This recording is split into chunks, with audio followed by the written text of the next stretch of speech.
Hello everybody, good evening. How are we all doing? We are Definitely excited. Boo here as well. Boo, you're here as well. Good. I thought I was on my own then. Good stuff.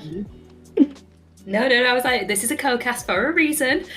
Hello everyone. Hello. I am honestly so proud and impressed that everybody has got here on time, because as a streamer, that is a novelty, and also one of the most wonderful things you can ever see is chat being active before anything's going on. So, hi. Yeah, so this evening, as I'm sure you're all aware, we've got a show match between Rhea and Squeaker, aka the Capybara, aka Cappy, aka anything else related to the specific rodent. And it's going to be best of 5 on tournament settings. Yes. Cool. So I believe we are currently in the process of just waiting the map draft to come in. So I think, Boo, shall we just talk through the format for this best of 5? Yeah, sure. How things are going to go down tonight? So I don't know if we've got a picture of map draft, but it's pick one each, ban one each, pick one each, ban one each. Leftover map is game 1 to select the 5, so you get a true neutral map. And then so we don't get there isn't a standard neutral map, so we don't start on Arabia. There isn't even Arabia in the map pool, I don't think. And we should get some good variations of series, to be honest. I do quite like this format. Yeah, and there's a lot of different maps. Each one's got a reason to play it. Cool. Yep, so then after the map draft... Oh, I can see State raging already. After the map draft, obviously got the civ draft. So just took a quick look at this before, and it starts off with 2 bans each. So we get to get rid of... Boo was saying there was some pretty OP civs on some of the maps, so players have an opportunity to get rid of those first. Yeah, it means if you're going to be at a disadvantage, it's at your own choice rather than just being messed around by the format. Yeah, we don't accept the civ win excuse here. We're giving you the opportunity to get it as fair as possible, shall we say? Yeah, although one of the biggest civ wins is Indians on Dry River. They are their bonus for shorefish is being removed before this tournament starts. Oh, yeah, interesting. That's actually really interesting, because we've got a new patch before the tournament starts. We'll have to talk about that and the new civs and stuff. But that's probably a Discord off-stream chat. But yeah, that's going to be interesting seeing how the new balance works. It'll be an interesting one to see if the civs can be included from the start, or whether it just seems too soon before they've been worked out, whether any of it seems a bit pay to win. But that's something we'll have to work out next week when we actually get access to the patch. Yes, but next week when you get access to the patch. Not all of us have been playing with the pros. Yeah, no, it was... They're pretty fun to play. I'm not really at a level in the game where I can, see if they're OP or not. I know Paradox is a massive fan of the Dravidians garrisoning sheep in mills things. He thinks that's an excellent bonus. He's willing to die on that hill, when in reality it's very slow. But anyway, that's almost going to take some working out the best way to use it. Yeah, definitely. Cool. Okay, cool. So we've got a map and civ draft here. Ooh, lovely. So should we talk about the civ draft's coming in fast. It's coming in fast. So we've got Mayans and Aztecs banned, both national civs. Reasonable. If we're looking at the maps, they're good on almost all of them anyway. Yeah, that's fair. And then Franks has gone back in the land madness pick. And Bohemians will be a hideout pick. So civs map specific bans coming in there. Nice. Okay, so the first pick for Capybara is Britons, and what's he using Britons on, or is that a gold? There are a couple. They can be played on any map. However, I would expect him to be thinking beach fight in Golden Swamp mostly. Cool. And Byzantines and Sicilians coming in for Rhea there. Teutons feels like a hideout pick. Byzantine Sicilians could cover several maps. Probably looking Byzantines at Golden Swamp at the moment. Some Tatars in.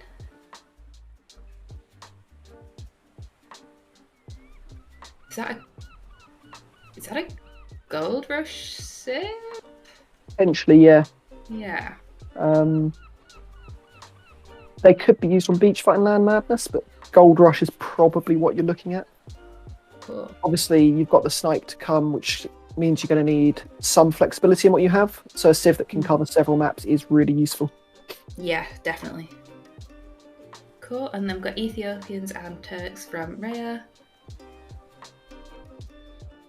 What Turks strong on? Is that hideout? Yeah. Hideout. Cool. I think This is why you're here. I ask the questions, you give the answers. It's great. And you're getting all right so far. Good. Turks are really, really strong at hideout. The light cab opening and potential for Genesis. Into Castle Drop Johnnies. Nice. Come there. I guess that's... I'd be expecting Land Madness, but I think it's another cover all bases. They're pretty flexible, Khmer. And you get ballista rallies, so... best unit. One of the best, yeah. Celts. Celts. Interesting. Honestly, when I did the Civ A to Z, I think Celts were the Civ which I struggled the most with, apart from Mezzo. Because they don't have a clear either archer or cavalry focus. Yeah. So they open well, and then you get to a point in the game where you're just not quite sure what to do with them. And you need to get to Pike Siege, which can be an awkward transition.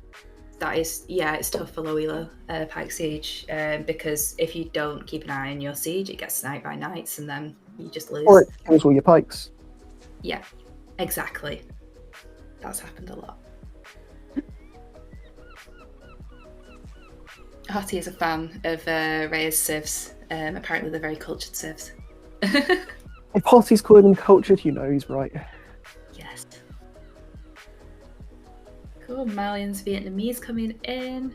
I think we're kind of in the point where it's like, that'll work for those maps. We'll do our... Yeah, you're looking for flexible options, coverage, or even counter picks. So Vietnamese being a counter pick potentially to Britain. The Britons, yeah. I'm surprised at how low down Berbers have been, considering Gold Rush is the first map. I would consider Berbers quite a strong pick for Gold Rush. They are strong, especially on this variation where you're quite secure at home. And so then the middle's very open, so you don't need such early aggression where they don't have an eco bonus. Yes. Later on, when you can flood the cavalry mid to late castle age, they're very strong. Nice. Cool. So just the final civ now coming in for Rhea. Really taking some time to think about it here. And then they get the snipes. Magyars. Best civ. That's a Land Madness pick. Yeah. All in play. Love it. Cool. So after this, we've got the snipes coming in. So Britain's has been sniped by... Not surprised at all.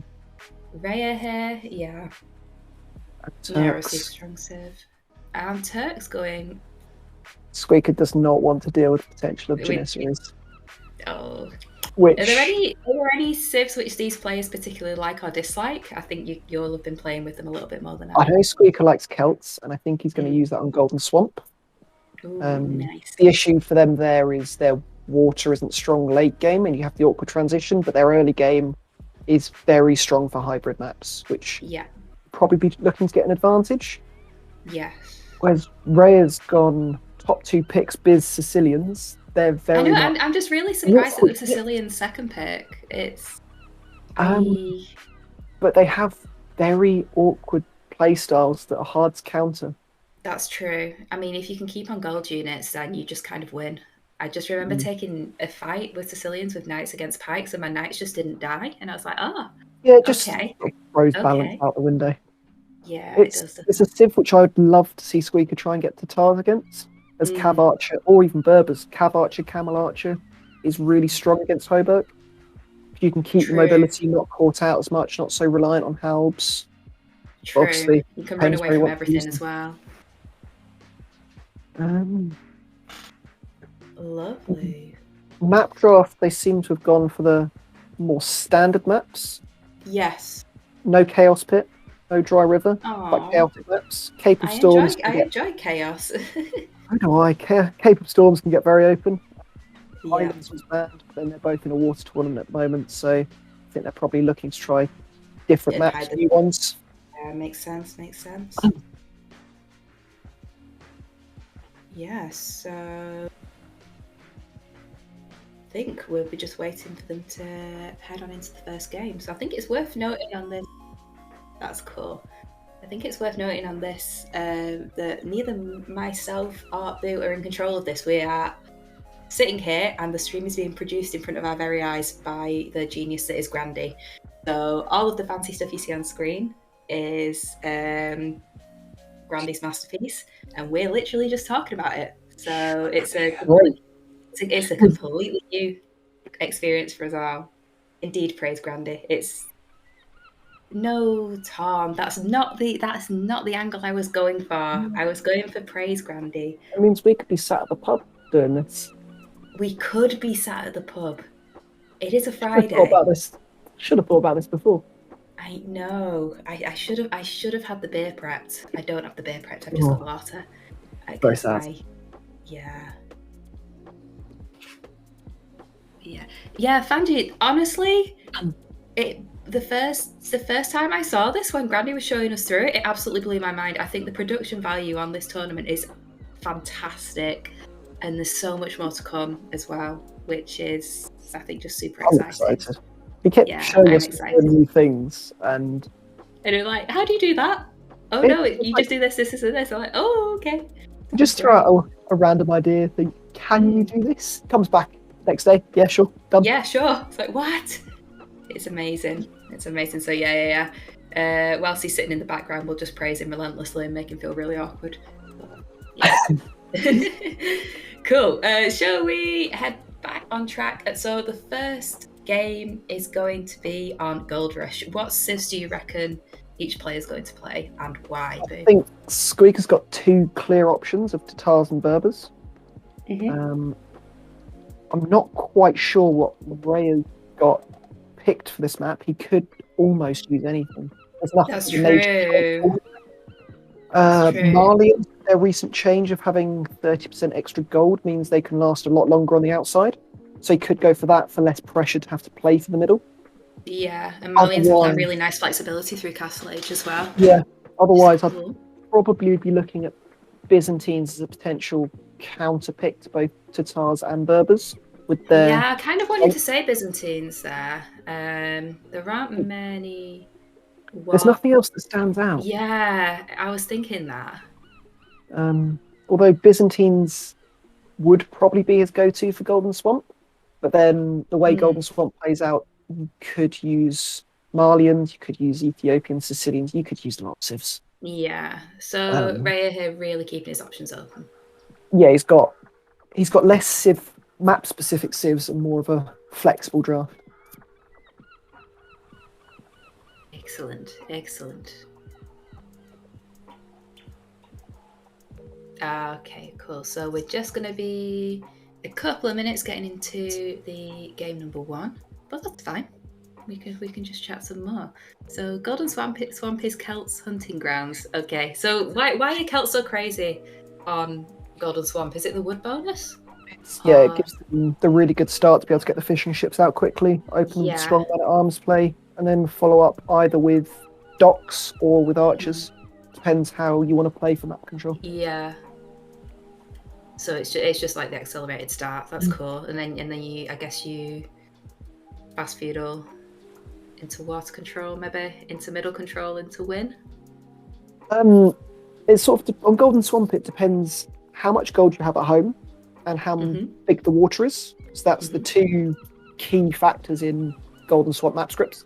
So this one has gold rush style 4-tile, 3-tile gold at home. So you are forced to play much more for the middle, which makes water more important. And the water is fairly large. So I'd expect it to be a more water focused one than maybe the ladder version that people are used to. Yeah, I was going to say I've only ever played the ladder version and possibly not probably not how it's supposed to be played as well, because whenever there's water on a map, I have a habit of ignoring it as much as possible and just going for land pressure. That is how I've played the ladder version a lot as well. There's a lot of gold at Yeah. home. You're not pressured to go to the middle. Yeah. Be aggressive on the outside. Yeah.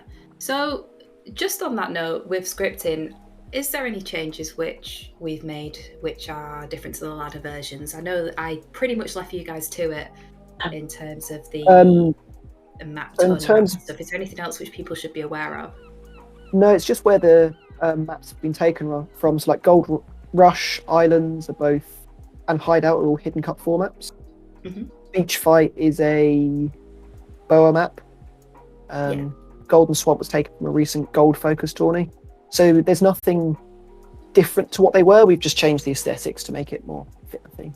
More piratey. Yes, we love it. I think they're stealthy. Yeah, cool. Well, we've just had the civs whispered to us. One of them is what I expected. I was going to say we were 50% correct. So I can tell you guys that TheCapybara, sorry, this is going to take a bit of getting used to, has indeed gone for Tatars on this map, and Rhea has gone for Vietnamese.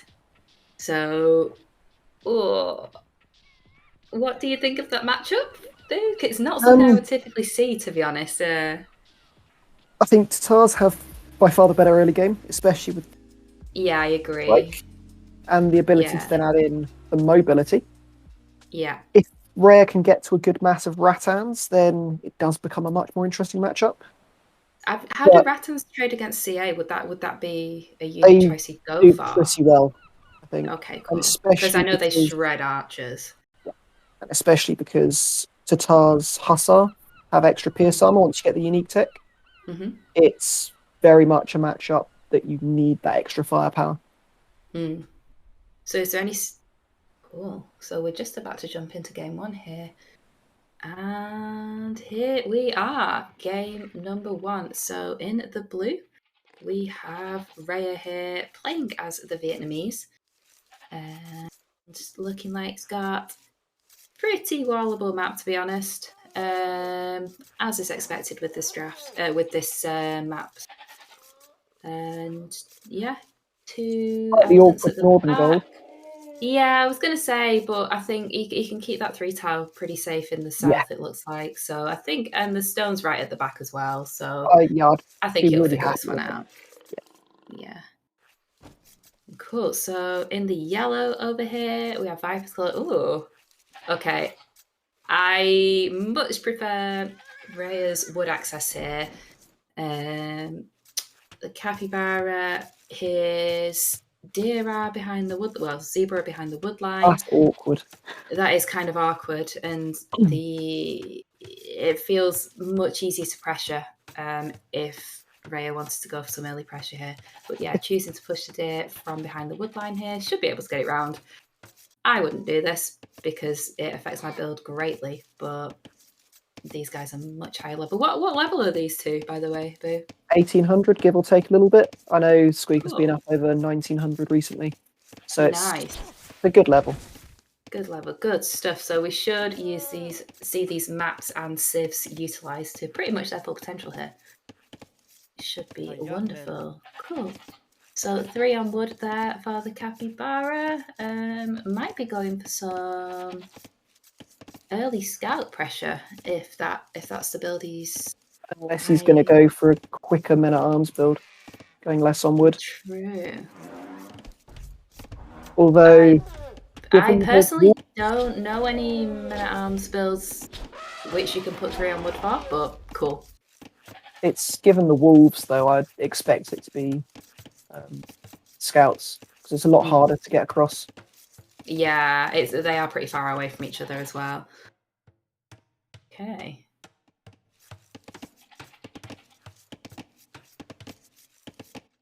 It looks like he's already trying to secure that right-hand side of his map, where his berries and 3-tile gold are. Got some scouts saying hello in the middle of the map here. And just passing, it looks like.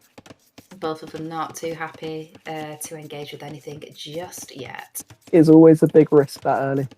It is indeed.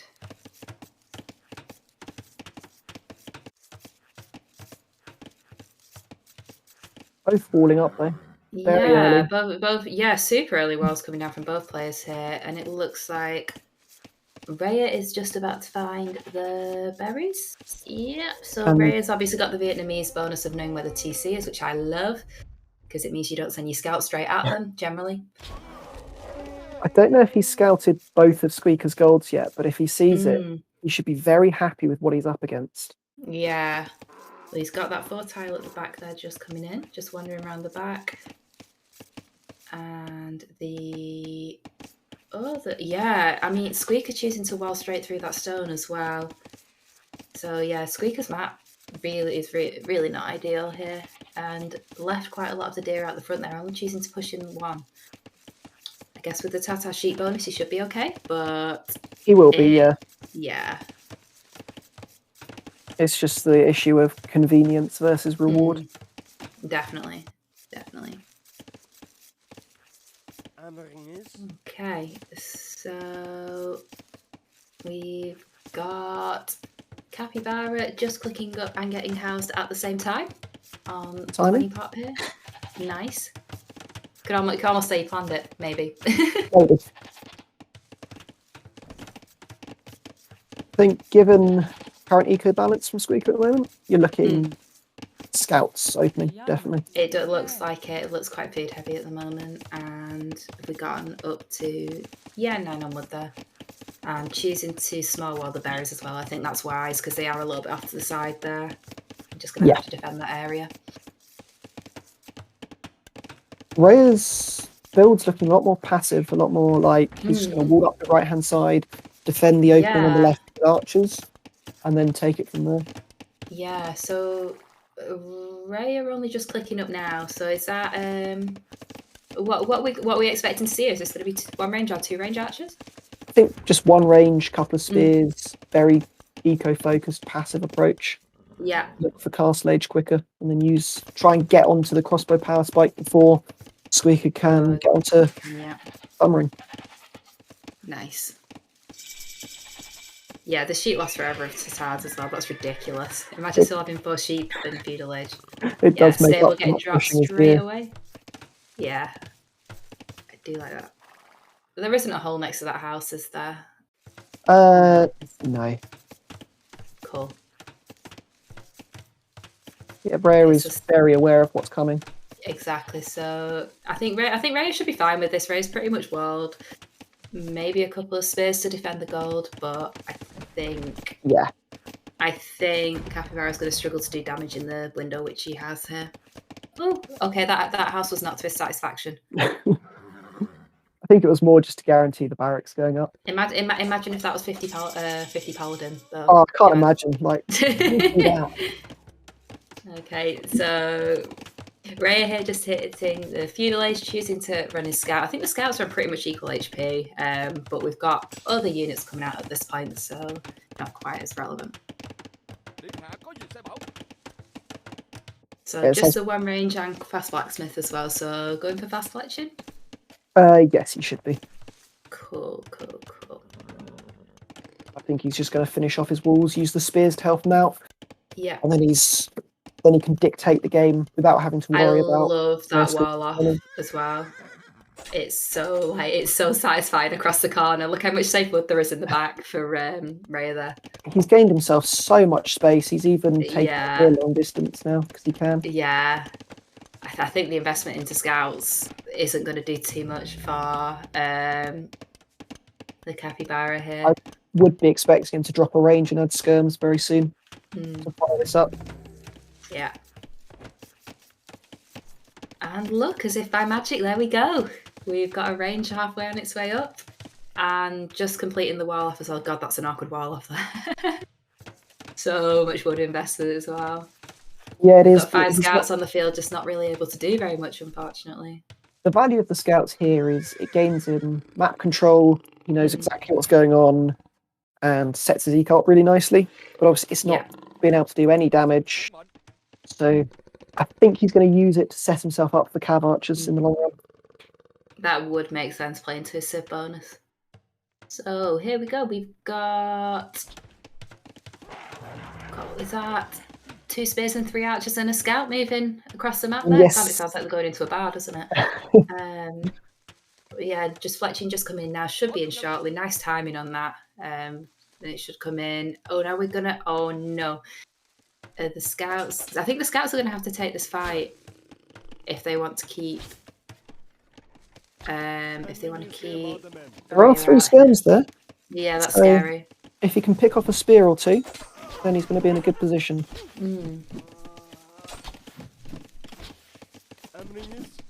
Yeah, he's kept all the scouts alive. He's took a bit of damage. That's nice. Should be fine.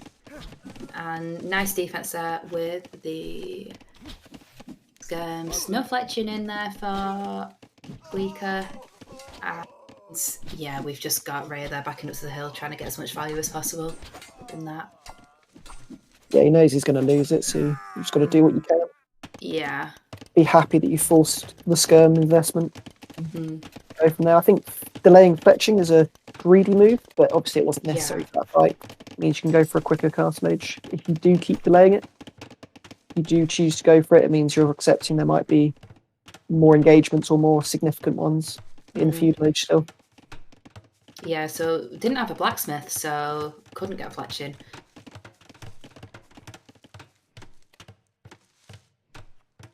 Yeah, pretty big investment here into Feudal. Yeah, I noticed that as well. Second range going up for Rhea. What does... I mean, Rhea's food eco is pretty strong at the moment. Got 17 on food, 6 on gold, probably looking to click up soon.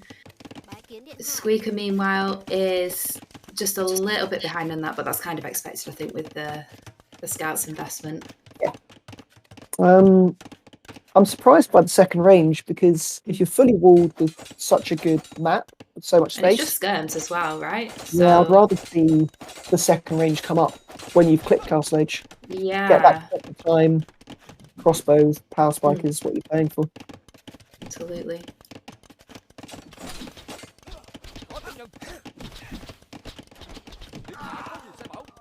But yeah, just being annoying there. Setting the attack notification off. We've got a few archers to defend, but yeah, no, Rhea is doing absolutely a-okay there. I think we're in a pretty passive early game situation. No dramas so far. Now's the part of the game where there's not a lot of action, but it's what you're thinking about of how to open early Castle Age, what your opponent's doing, what you need to be doing, and how to set up your eco for that. As we see. So what do you think the play from these guys is going to be? I think very much Rhea's going into crossbow. He's got double range. Makes complete sense. Positive. Yeah. Given that Squeaker's not added archers so far, it will be straight into cab archer. The only question That's a brave move, that, because he's going to be up later. It is, which is why the question is, will he add elite skirm beforehand as to buy time for that transition? I feel like I'd want to see elite skirm because I've never seen CA transitions go well without a little buffer in front of it, but these guys are pretty decent, so you might be able to hold. I think that's going to come down to the wood issue for Squeaker. I would expect to get elite skirm because one of his wood lines is so forward. Yeah, so we've got stable down there. It's coming down as well for Rhea. What's the stable for? That is predicting the heavy elite skirm play. Predicting the... Okay, I know why I suck at this game now, because you're already thinking 3 steps ahead than the actual transition you're going through. That makes a lot of sense. Cool. There's 2 options when you're expecting skirms against crossbow. One is knights, the other is mangonels. Yeah. Both have value, but both have different uses. Yeah. I think I like the knights play just because I think siege is really slow, right? So I think you can push out easier with knights. That might be the you reason definitely can, yeah. That was the choice. So 40 seconds from Castle Age is the Capybara here, and we've got crossbow Balkan coming in straight away. So 12 archers seem to be crossbow on the field, 1 knight as well. And just about pushing out now, and choose to take that engagement. Okay. I think that might be a little bit aggressive. It's not necessary to take it. Because You want your crossbow mass to be as large as possible. So it would make sense to wait for it to be caught out rather than trying a head-on engagement. Yeah, and I don't think there's. I mean, that's cleared up Yellow's army nicely there, but yeah, not a huge amount to push forward with. Choosing to add eco behind as well, and we're not going to see any elite skirm. We're going to see Knight CA at the moment for the Capybara. Knight is an interesting choice. I'm not quite sure why. The no elite skirm makes sense because they've just traded armies. Exactly. Yeah. So and Capybara is well aware of what's on the field as well at this point. So I mean, adding more elites going probably wouldn't make much sense if there's knights there. Yeah, there's no need. But I like what Rhea's doing of adding his TCs very quickly, knowing he's up against CA. So accepting he can gain that big eco lead. Getting that eco lead. Nice. So we're producing from 3 ranges. Yeah. Cool. Ooh, now Capybara's wood situation is not ideal at the moment. So there's a couple of bills there. So I think that is that's 3 bills down there for Squeaker, it looks like. We're moving out with the CA now. That should be enough CA to take an engagement with that amount of crossbow. Yeah, especially as he can run back to the hill. Nice pick off there from the knight. What Squeaker's going to need to do from this position is expand his eco into a much more dangerous and exposed position than Rhea can. Yeah. Which makes mobility crucial. Yeah, I think Capybara is on a time limit now because obviously Rhea is on 3 TCs, right? Yes. And TC'd the stone, so when that castle goes down in the middle, that's going to be a little bit scary. And we've got a siege workshop going down there, anticipating the pressure from the CA. Quite a significant eco lead as well at this point from Rhea. We've got 57 villages to 43, and still no army lead as well from the Capybara.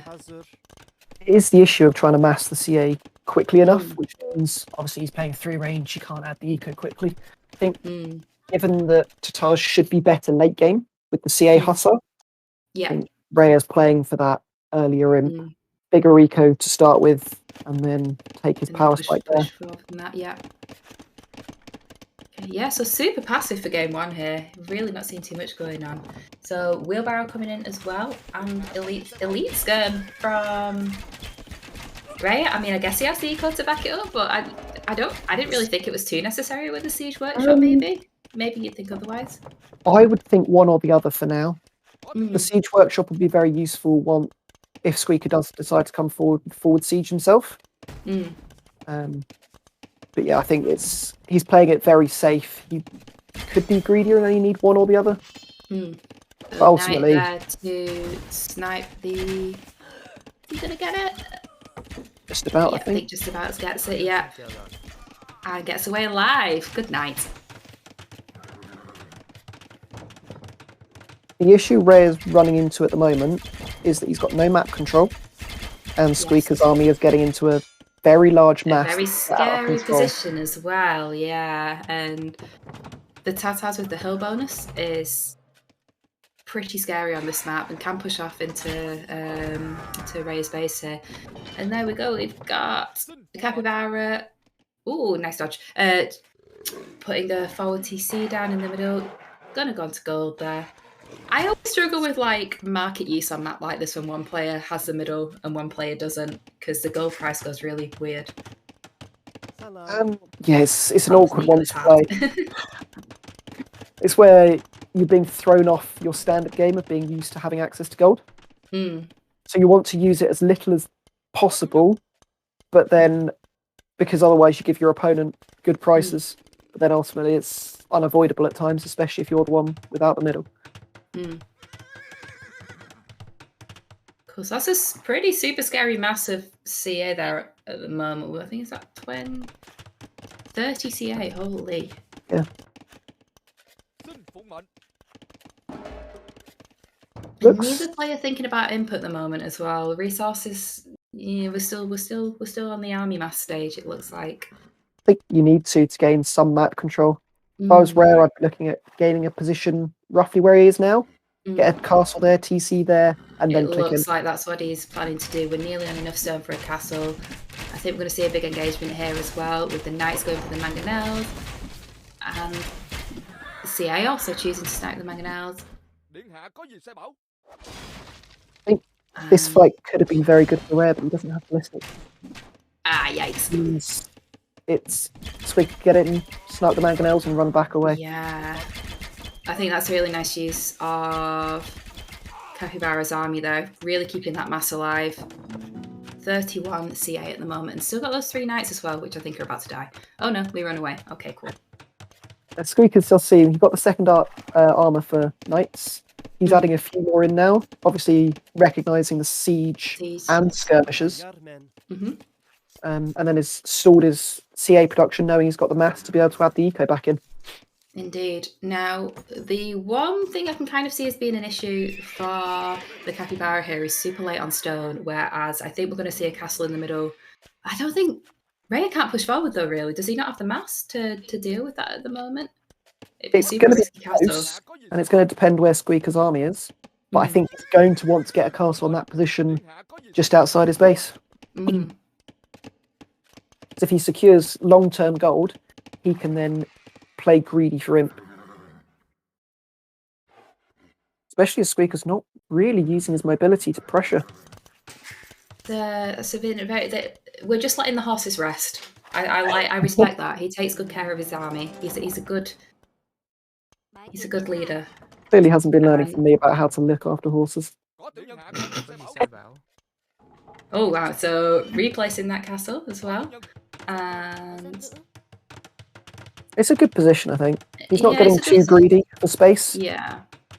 And it should go up in time with I don't think the Capybara is going to find that in time for it. Yeah, he's no idea it's going up. No chance. That's fine.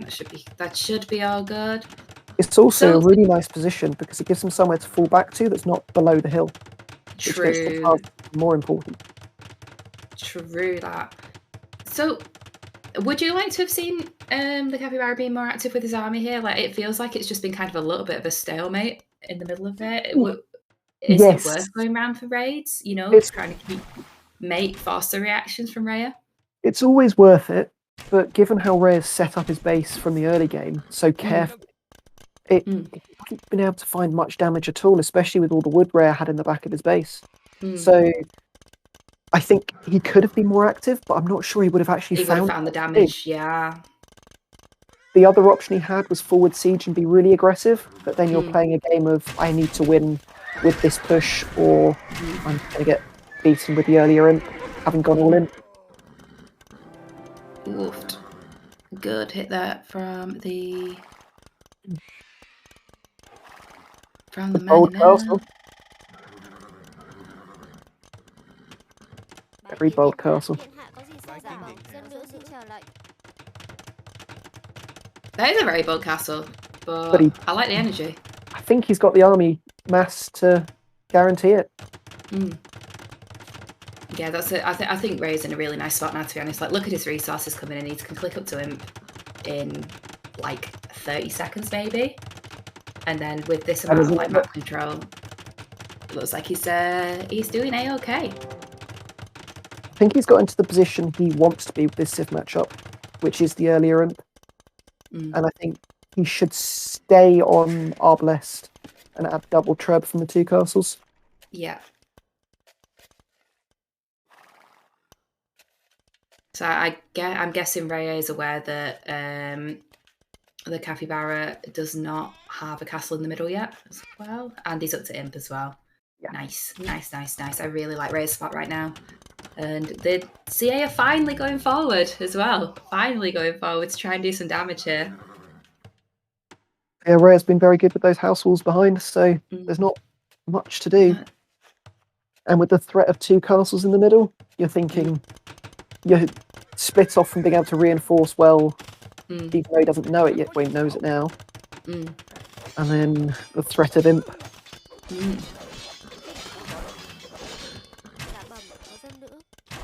I mean, I respect the tower as well, but that's going to be denied, it looks like. It's forcing reactions, and it will eventually go up, Yeah. so I don't hate it.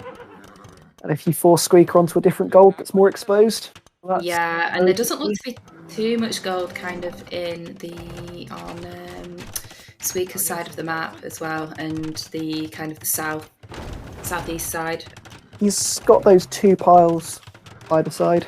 So he's got another option, but then Rhea can control the rest quite easily. Cool, so still... am I imagining it, or is Squeaker not clicked up yet? I can't see it on cap trace, so I don't think he has. No, he doesn't have the eco for it. Yikes. Yeah, this is really rough, because we've got Rhea hitting Imp in a minute. We've just got a castle up, but I feel like that's going to be tread push pretty early on. Yeah, it's the focus to go with. You want to...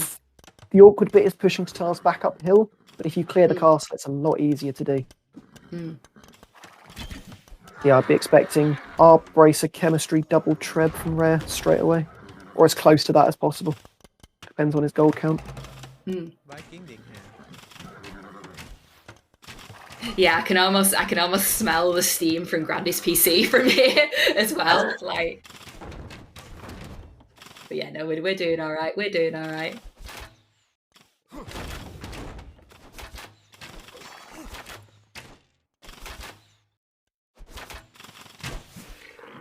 Rhea does appear to be queuing a few Rattans up, which suggests he might be switching, but then he's also adding the Rangers. So it'll be interesting to see which direction he chooses to go. Interesting. So we are going to see some Rattans. We've got 2 traps in the queue immediately on hitting him, and that's just as Squeaker clicks up. This is going to be a rough spot here. He needs to keep his CA mass alive. Yeah. And then what's he going to do with those knights? I'm not sure there's much he can find. No, I think Rhea's been super safe at home. I really like how Rhea's played this, to be honest. It seems... I do think it was a game of like snowballing. Kind of snowballing from a pretty rough map gen. But, Rhea really made use of that. Absolutely made the most of it. And he played really greedy to be able to do it. But if it works, he's played it the right way. Rip those and nights. arguably, with a worse map, you need to be more aggressive, more active on the map. Keep map control. Still got a decent massive CA alive. Got 26 CA on the field. And yeah, we're taking elite scum now. And what's the one with the wall which has just come in? Masonry. Which is one of Squeaker's favourite techs. Is it? Making sure that his castle's going to stall Vietnam. Yeah. So 1 TC down there. Still gold access 4 at the moment, but we're going to get tread pushed off the hill now. Have we got the Tata unique tech? They get these super traps, don't they, with the crazy range? Yes, they do. That is their imp tech. Also allows flaming camels, although I somehow doubt that you'll be going for many I'm of them. so excited for the flaming camel buff, I can't even tell you. It's going to be beautiful. It's going to be meta, that's what it's going to be. New meta, fast in flaming camel. Fast in flaming camels, yes. Cool, so we've got a scary mass of ARBs on the field now. 43 ARBs there, 25 elite scum. Is it the minis that get Imperial scum? They do. Nice. But then what's on Squeaker's side is he get the unique tech to give his CA and his cab archers more pierce armor. So if he can get to a 80 farm hussar spam, he's in a very good position, but I don't think Rhea's going to give him the time to get that. I feel like the pressure we're going to see off this hill now is going to be pretty formidable. And we have got decent food eco, but it's not quite there. No. And look at Rhea's stone count as well. Rhea can just make castle and castle and castle. Well, 2 castles. He should just use them to secure the middle, secure his map control, and get that single slow push going. It's just a really rough push down the middle, which, Squeaker just can't do anything about it with what he's got at the moment. It's really rough. Gold shaft mining coming in as well to get that gold in quicker while he can. Like any you can get. I'm not entirely sure what Squeaker's win condition is here. No, he does look to be in a pretty rough spot. We've got 3 trebs pushing off a hill there from Tatars. He's running out of stone to repair at this point. Yeah, he's going Skirm to stall this out. Rhea's just tech bloodlines, which suggests to me a light cab or even elephant. Is that Skirm? Yes, it must be. Hog. Those guys are like scary, destructible. I think castle number 2 is about to go down now. Oh, Squeaker. One day I'll get used to saying capybara. One day I'll get used to it. At the moment it's difficult, I'm not going to lie. It's all difficult. Got Bomber coming out as well, nice to snipe any traps which come out. I think it's going to die to that CA. Yeah, I think this is going to be it when this castle falls. I think Squeaker's going to realise he just doesn't have the option to push it back.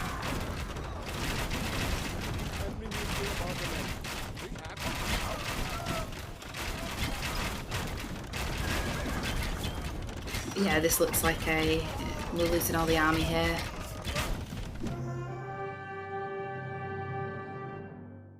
And yeah, the GG is called. Game 1 there got to really Rhea. nicely played by Rhea.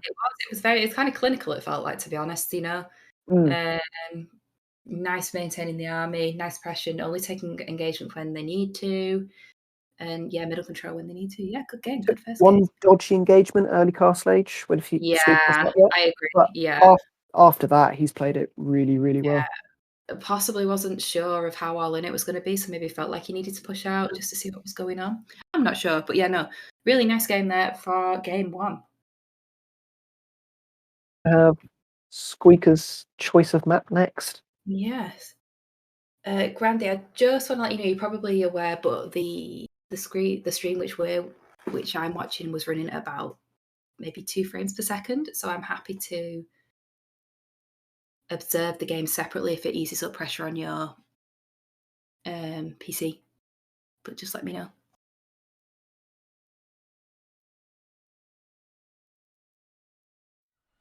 Cool, no worries.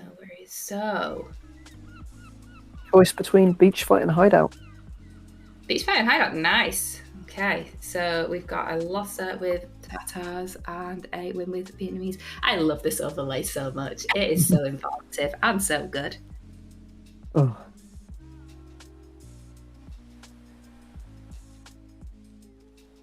Question is, which map is Squeaker going to go for?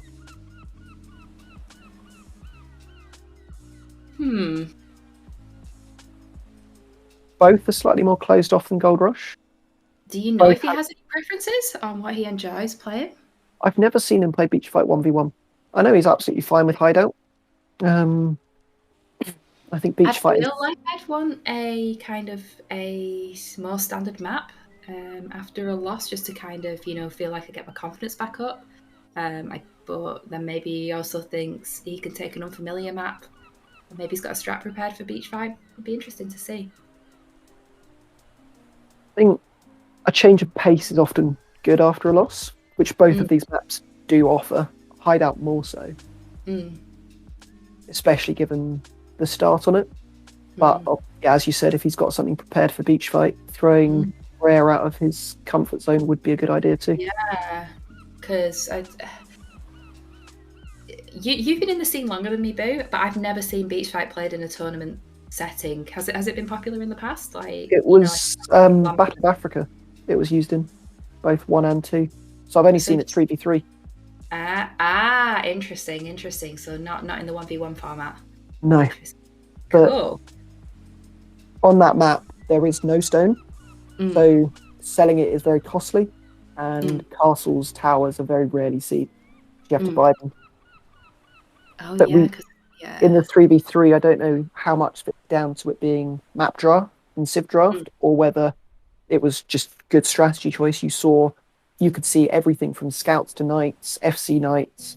you saw archer plays, you saw monk siege. There's a good bit of variety. Nice. Yeah, it is a super interesting map. Like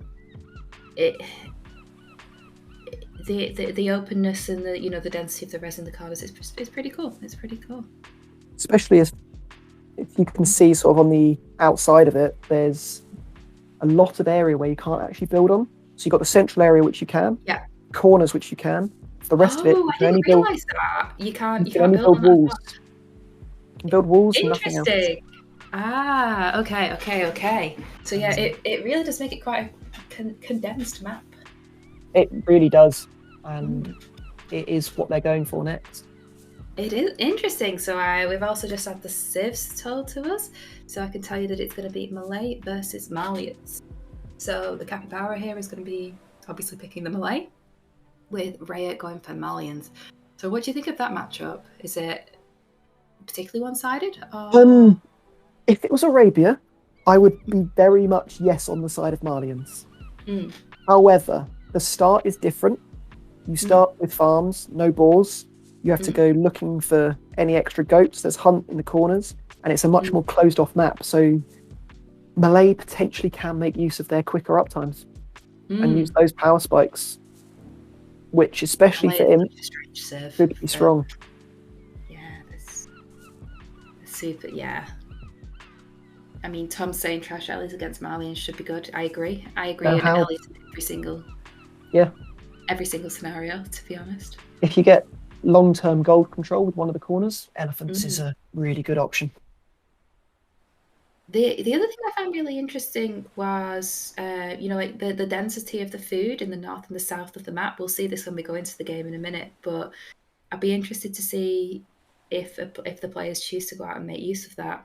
It is really exposed, which does make it a risk, especially against a more mobile civ like Malians. But payoff is huge. I've got the map open now, and in the north, there's like 6 elephants and juicy. 17 ostrich, 18, 19, plus a load of berries. So if you get a TC down there, maybe early cast ledge, well worth it. So here we go, and we are in. Oh yeah, you start with loads of farms as well. I forgot about that. Yeah.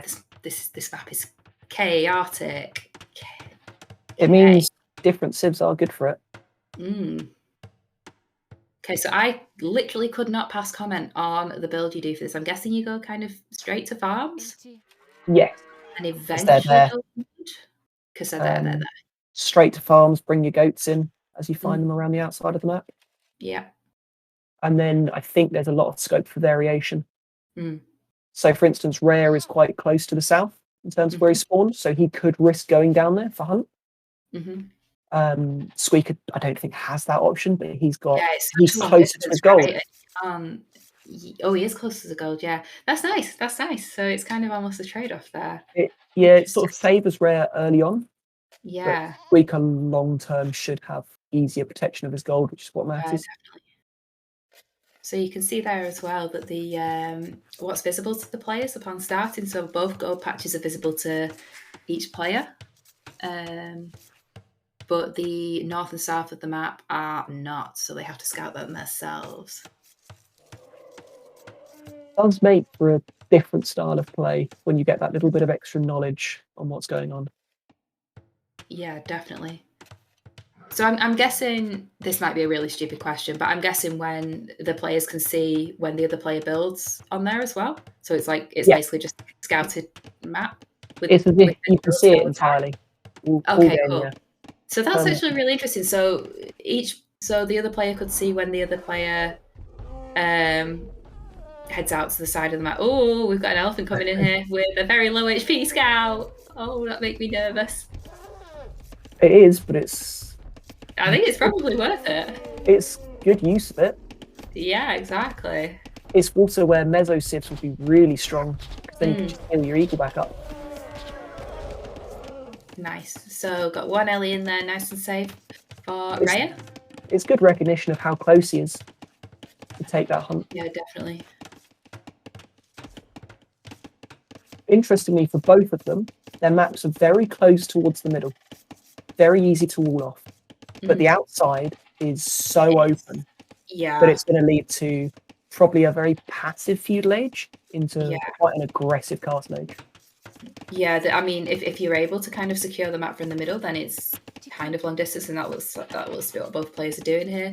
So we've got Rhea there securing the wood line, walling in towards his TC.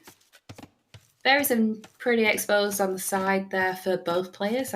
Is that kind of standard with this map, or It's fairly normal. yeah. You might get lucky in your berries on the Kind inside. of a bit unfair if one player had berries towards the middle and one player. Given the density of wood, it's very hard not to have exposed resources elsewhere.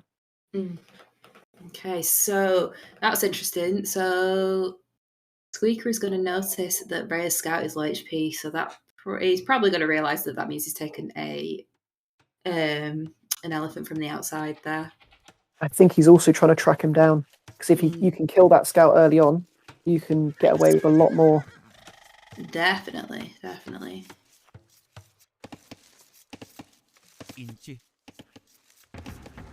Neither look like they're in a position to click up anytime soon. No, I was just looking at the food eco, and it seems to be coming in pretty slow. And I think this time for Arabia, you're kind of looking to get to that point to head up to feudal. But yeah, I've got barracks coming down, really early barracks coming down from Rhea there. Is this Drush timing?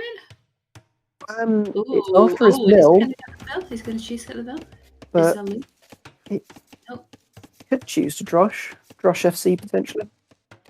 I mean, he's drushing straight into walls, but or he could just be building slightly early and then going for men at arms. Which I think it's more likely, given he's going to gold with the mining camp.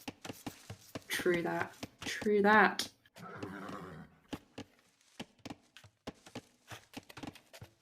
Oh no. Okay, he notices. The scout is still alive. Gonna see the woodline. We're gonna, keeping the scout away from the village there. I think is he 2 hits off dying, that scout? For the moment, yes, he'll be 1 hit when Squeaker reaches feudal age. Cool. So barracks there for Squeaker as well. I think this is straight archers from Squeaker. He's just going to gold now. Slightly early here, just going to gold, yeah. So strange with all the farms. It makes for a slower start. Yeah, it's so weird. I think that's why melee has been picked as an option, because you can make up for that slow start. Yeah, absolutely. Okay, so Rhea's going to see the archery range coming up there. Nice bit of intel for him, he knows what to expect.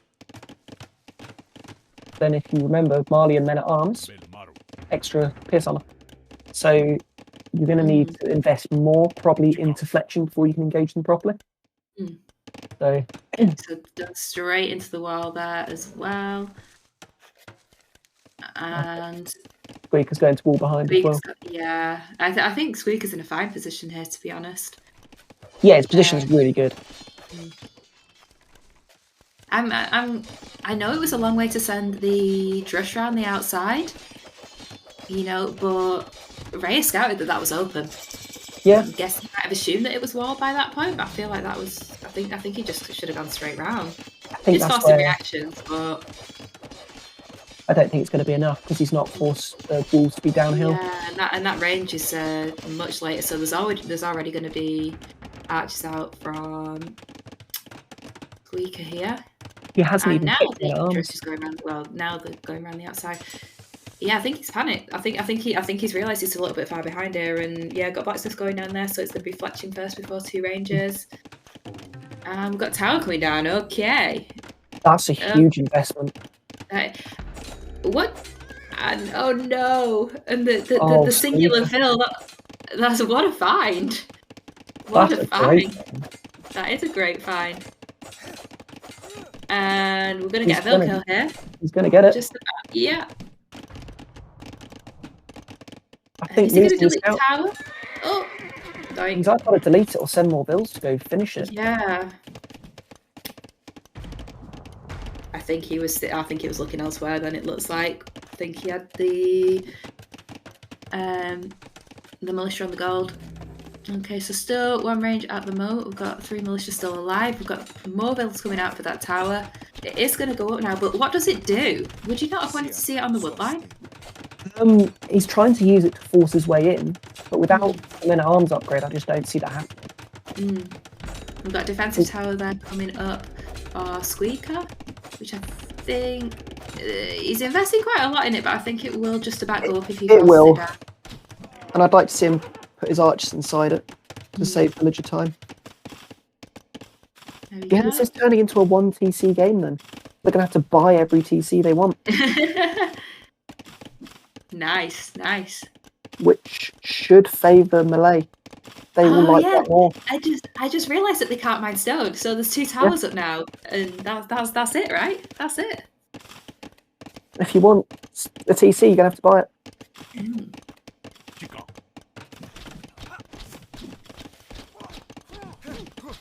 I do think that, yeah, as you said earlier, Rhea should have gone around the outside to play with Men at Arms, either into the berries or the gold. He knew both were there. I think he did scout both of them before the militia came forward. But yeah, really good engagement there for Squeaker, staying on top of the hill and just clearing up those skirmishes there. I'd like to see him now push his advantage towards Rhea's base. That was before archer armor was in as well, so that was really nice engagement.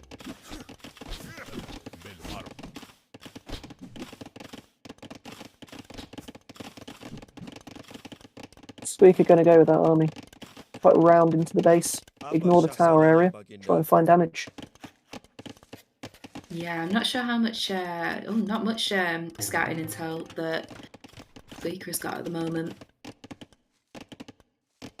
In the way Rhea's walled, it's not full walls, but it's making his TC the focal point.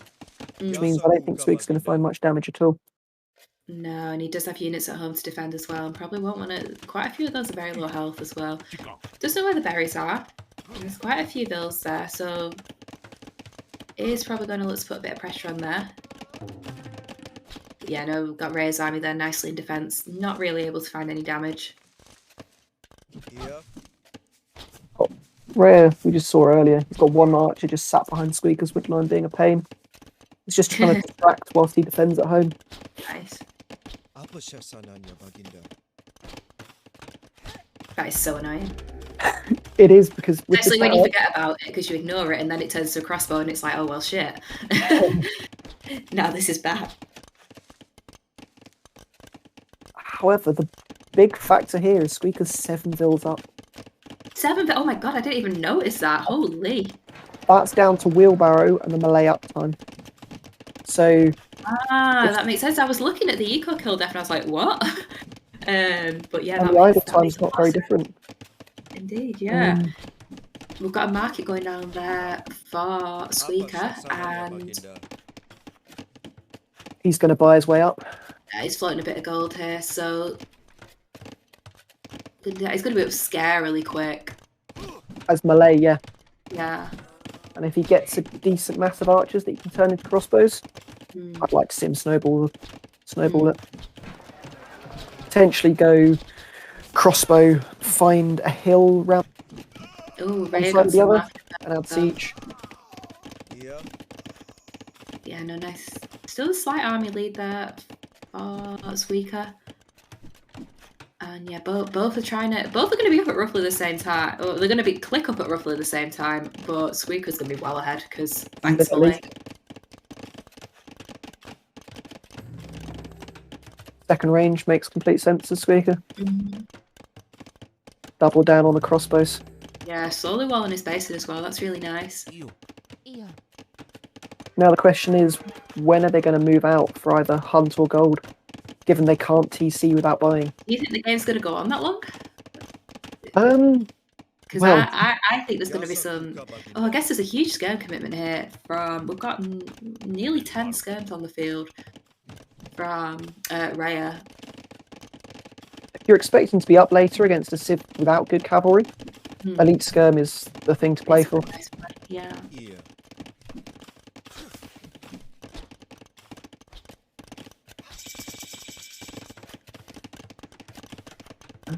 Squeaker's up, Bodkin coming in. But what's he going to achieve by just hitting walls? A distraction. And crossbow coming in out as well. You could just kind of walk round, you know? Like, Good. he doesn't have to attack that palisade in particular. Maybe it said something to offend him though, and it needs to go away. So that is what we shall be doing. Squeaker's adding siege from home as well, which will clear the tower, and then I'd like to see that try and push down the hill into Rhea's base. I think that hill in between them is, It's pretty crucial. scary at the moment. Whoever's got control over that. And Siege Workshop immediately, and Elite Scam and Bodkin coming in for Rhea there. So where's Rhea taking gold at the moment? That is the question. Is the gold at the Where's his other gold? Oh, his other gold's to the right, which is exposed, okay. but it's far from the army.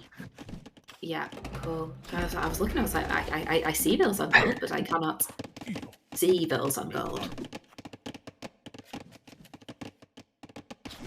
Okay, so seeing the Elite Scam upgrade coming in, I think that's wise just to back off for a minute. Try and maintain army. Squeaker appears to be going fully down the siege route rather than adding skirms. Yeah. Which should help his I think that's a good choice. Yeah, I think that's a good choice. And he's wilding a little potato, which is super cute. It's really annoying getting your army around, right? Like they've got to go all the way around that wood line. It's so long. It does make map control inside outside a very careful balance because you can't adjust it that quickly. True. Both players are aware that neither player has gone out to the outside of the map yet as well. Oh, that was juicy. Oh dear, 3 mangonels.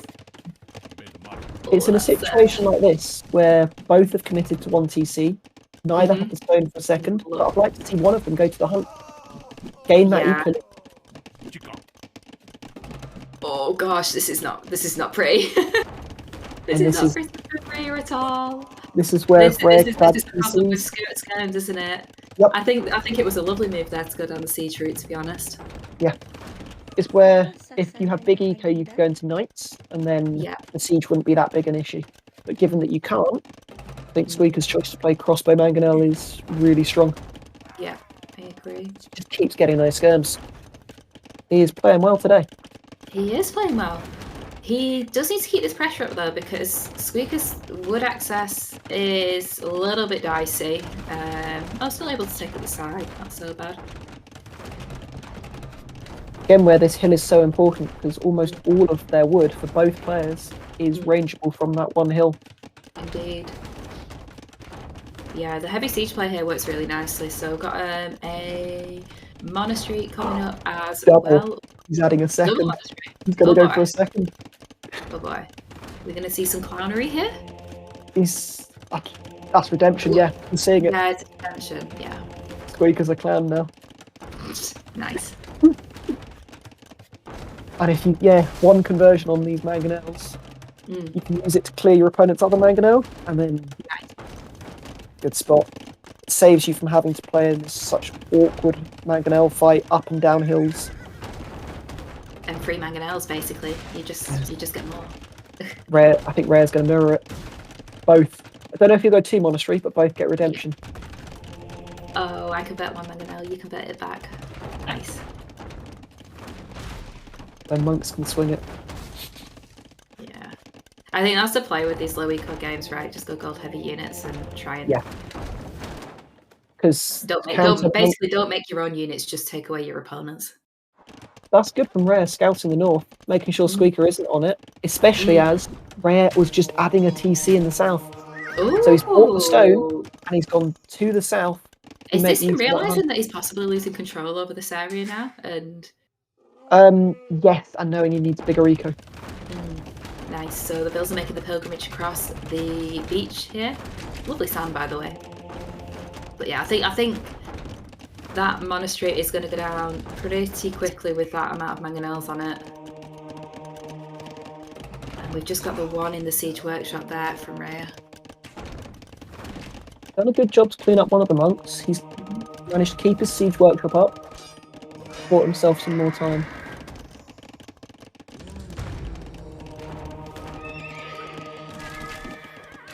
And yeah, we're deleting walls now.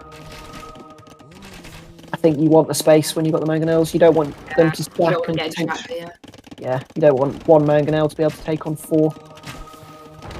We have a one brave knight though, going through the eco. If you don't notice it, that could do a lot of work. Yeah. And it is in the wood line. That could go unnoticed for quite a while.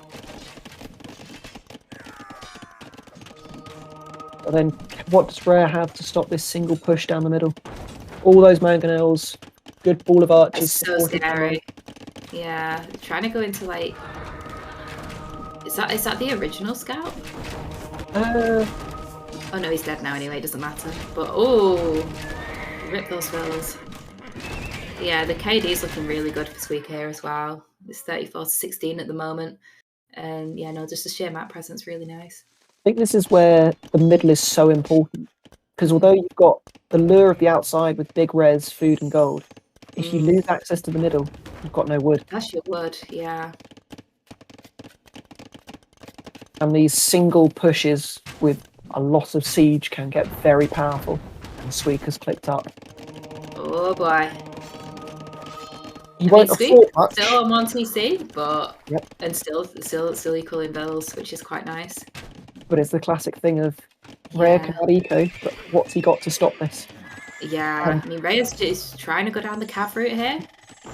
I think the answer's guard tower. But this map's got no stone.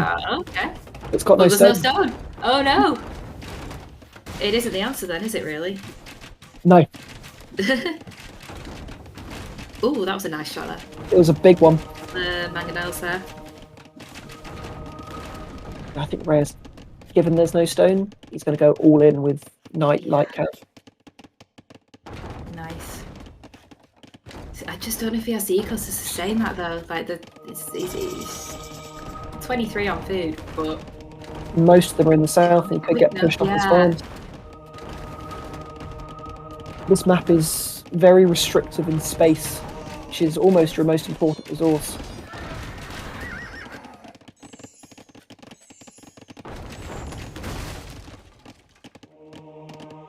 Red took a very good engagement there, but then I mean,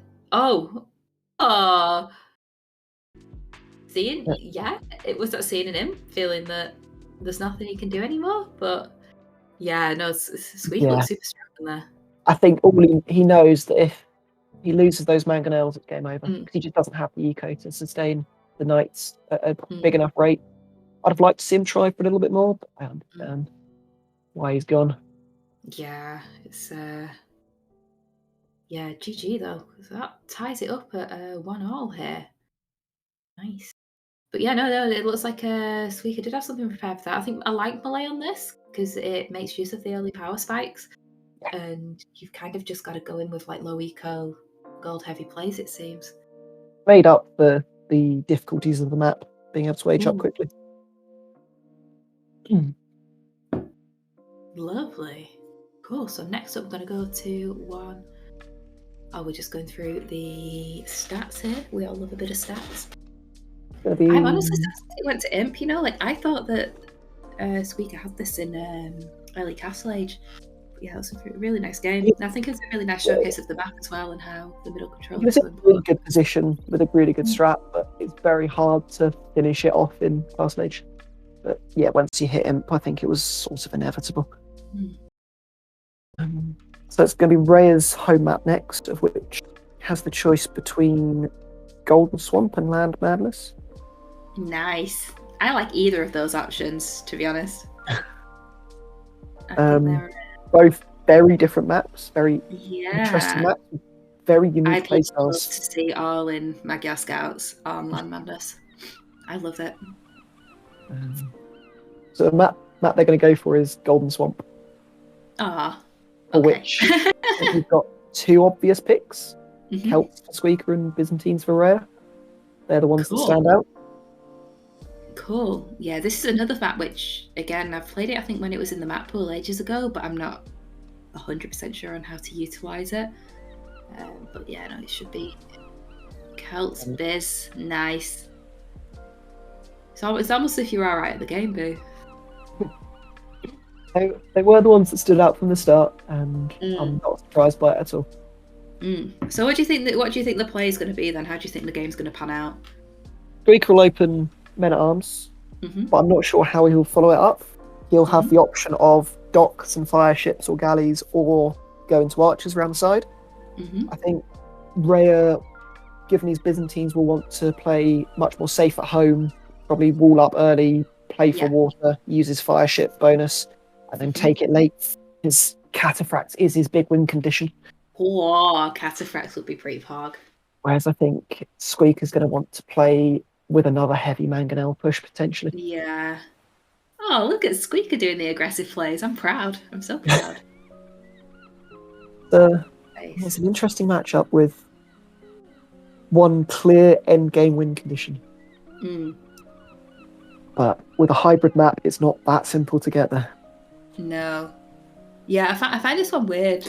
I honestly didn't realise how important water was when I was playing it on the ladder. And it's the ladder version, it isn't. Ah, okay. All right, okay. Makes sense. There we go. Because it has much more gold at home. True that. Whereas, this version has the gold rush tiles, 7 tiles, so the middle and water will become a lot more significant. Yeah, Gingerbeard was saying that all he wants is demos, and yes, I agree. Me too. I would love to see some juicy demos on this. I find them incredibly entertaining. Cup was based on this map, I believe, that was used in Hidden Cup. Tato loved it for playing a lot of demos late game. Good. So hopefully we get that level of excitement. Excellent. And here we are, game number 3. So, it is quite wide, that water, isn't it? I've not actually loaded up one of these maps yet, but it covers a lot of the map. It does cover a lot of the map. Nice. So we will see some water play here. Loads of gold in the middle as well, with some scary alligators. And here we go. So we've got Rhea playing in the blue, who's spawned in the south of the map, playing as the Byzantines. He's got a lovely map. I was going to say, look at that little cozy stone gold. I think that's perfect. All of his rhinos in the back. Yeah, it's dreamy. Everything at the back of it looks easy to wall. What are all these map hacks for Rhea as well? He had a fantastic spawn game. I don't know, he hasn't paid me for them yet.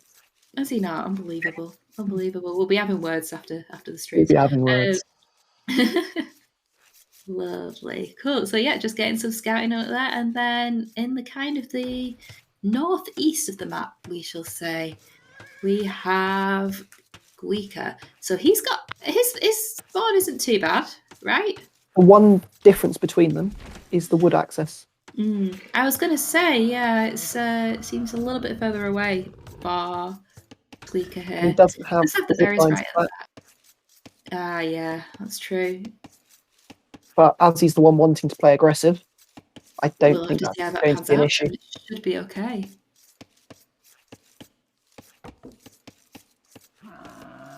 Yeah, looking at it now, I would much prefer Rhea's map here. It's just so cozy with the stone in between the stone in between the wood line. As I mentioned towards the end of the last game, guard tower defense against heavy mangonel pushes is really powerful, and having that stone there makes that very possible. Nice. So, are we going to see something Huang-esque from Squeaker here? Do you think that's? You could. I don't know if you will, but you definitely could. He seems like he likes to play safe games, from what I have watched. I know. He chooses to reposition that house there. I like that. He likes a lot of army to use for map control in how he plays, and he's trying to expand his game to more different styles, like with the monks, which we saw last game was very effective. Yeah, that rhino is laming Rhea's woodline. Laming Rhea's woodline. Wow. It's the friendly rhino. It just wants to be friends. It wants to be a lumberjack. He's doing his best. Ooh. Please don't take me on being useful for Eureka. Yeah, exactly. Look, I'm just helping. Early dock from Rhea. So he's going to go add fishing ships. Makes sense given he's going to want to play for water control. The game goes on. Yeah, there is really good fish access there. That's a really nicely placed dock as well. Got two fish just next to it. Yeah, the long-term fish isn't amazing, but definitely early game, he's got a really good position for it. Mm. Whereas, So can we talk about these trees and stuff? Do they make nice choke points for galleys? Is that the reason they're in the swamp? they definitely make choke points and they make pathing awkward. Mm. So yes, they can make Would you galleys. consider them more of a detriment than? Depends if you're playing fires or galleys. They help the galley player a lot. Yeah. Because I'm just seeing that just the choke points here when I'm seeing those. Yeah, on such a short range map, galleys would need every bit of help they can get. True. So we've got the barracks there coming up from Squeaker, which has been scouted by Rhea. So I'm sure Rhea's expecting it, but knows that there'll be early pressure and immediately dropping some walls. Ooh, so we've got Squeaker scout on the fish there. Can't quite reach them, unfortunately. Cannot quite path into that watery area. He can be annoying by keeping his scout there. Yeah. It's almost like akin to the the transport ship, laming the fishing ship there. And yeah, we're clicking up there for Squeaker. He's now under some pressure to get some damage in. He hasn't got the dock, he's behind an eco. I was going to say, so what's Rhea's build? Is Rhea looking for more kind of an FC build and less feudal play? I don't think he's looking for FC. I think he's just looking for defensive archers on land, a couple of fires on water. Yeah, that's true. We've got walked into his TC, so he knows he's safe if he finishes it. And then he can play water, play the game he wants to play. Yeah, true. Sort of the only place. So we've got the berries being scouted there, which are not in Rhea's wall off. And nice tracking of the Drush there, which is, well, not Drush, it's going to be Man at Arms in it. I say Drush because it's Dark Age still, but yeah, so that's coming across the map. And we're going to run into some crocodiles here, I think. It's why you avoid the middle. Good. I did heavily reduce the number because there were far too many in the middle. But there's enough to make it where you can't just walk a random villager across the map, but not so many that if you send 5 vills to build a TC, they won't just all die. Speaking going with his men at arms, the one place he's got potential for damage is those berries. Yeah.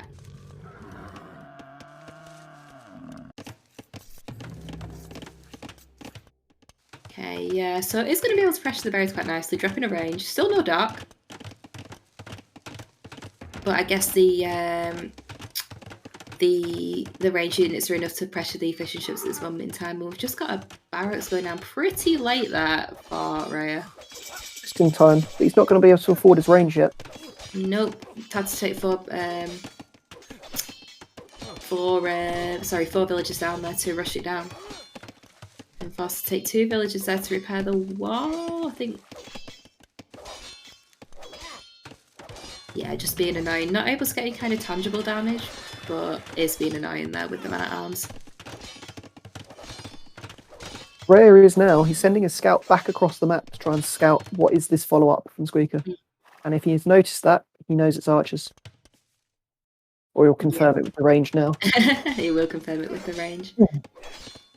There So I'd expect just one range and a wall off. A couple of archers and then a couple of skirms from Rhea. Clear up the men at arms, be able to deal with the archers. And the other thing Rhea can do is he can add boats. He can add either more fishing ships or he can add fires and galleys, which deal very well with land army. Yes.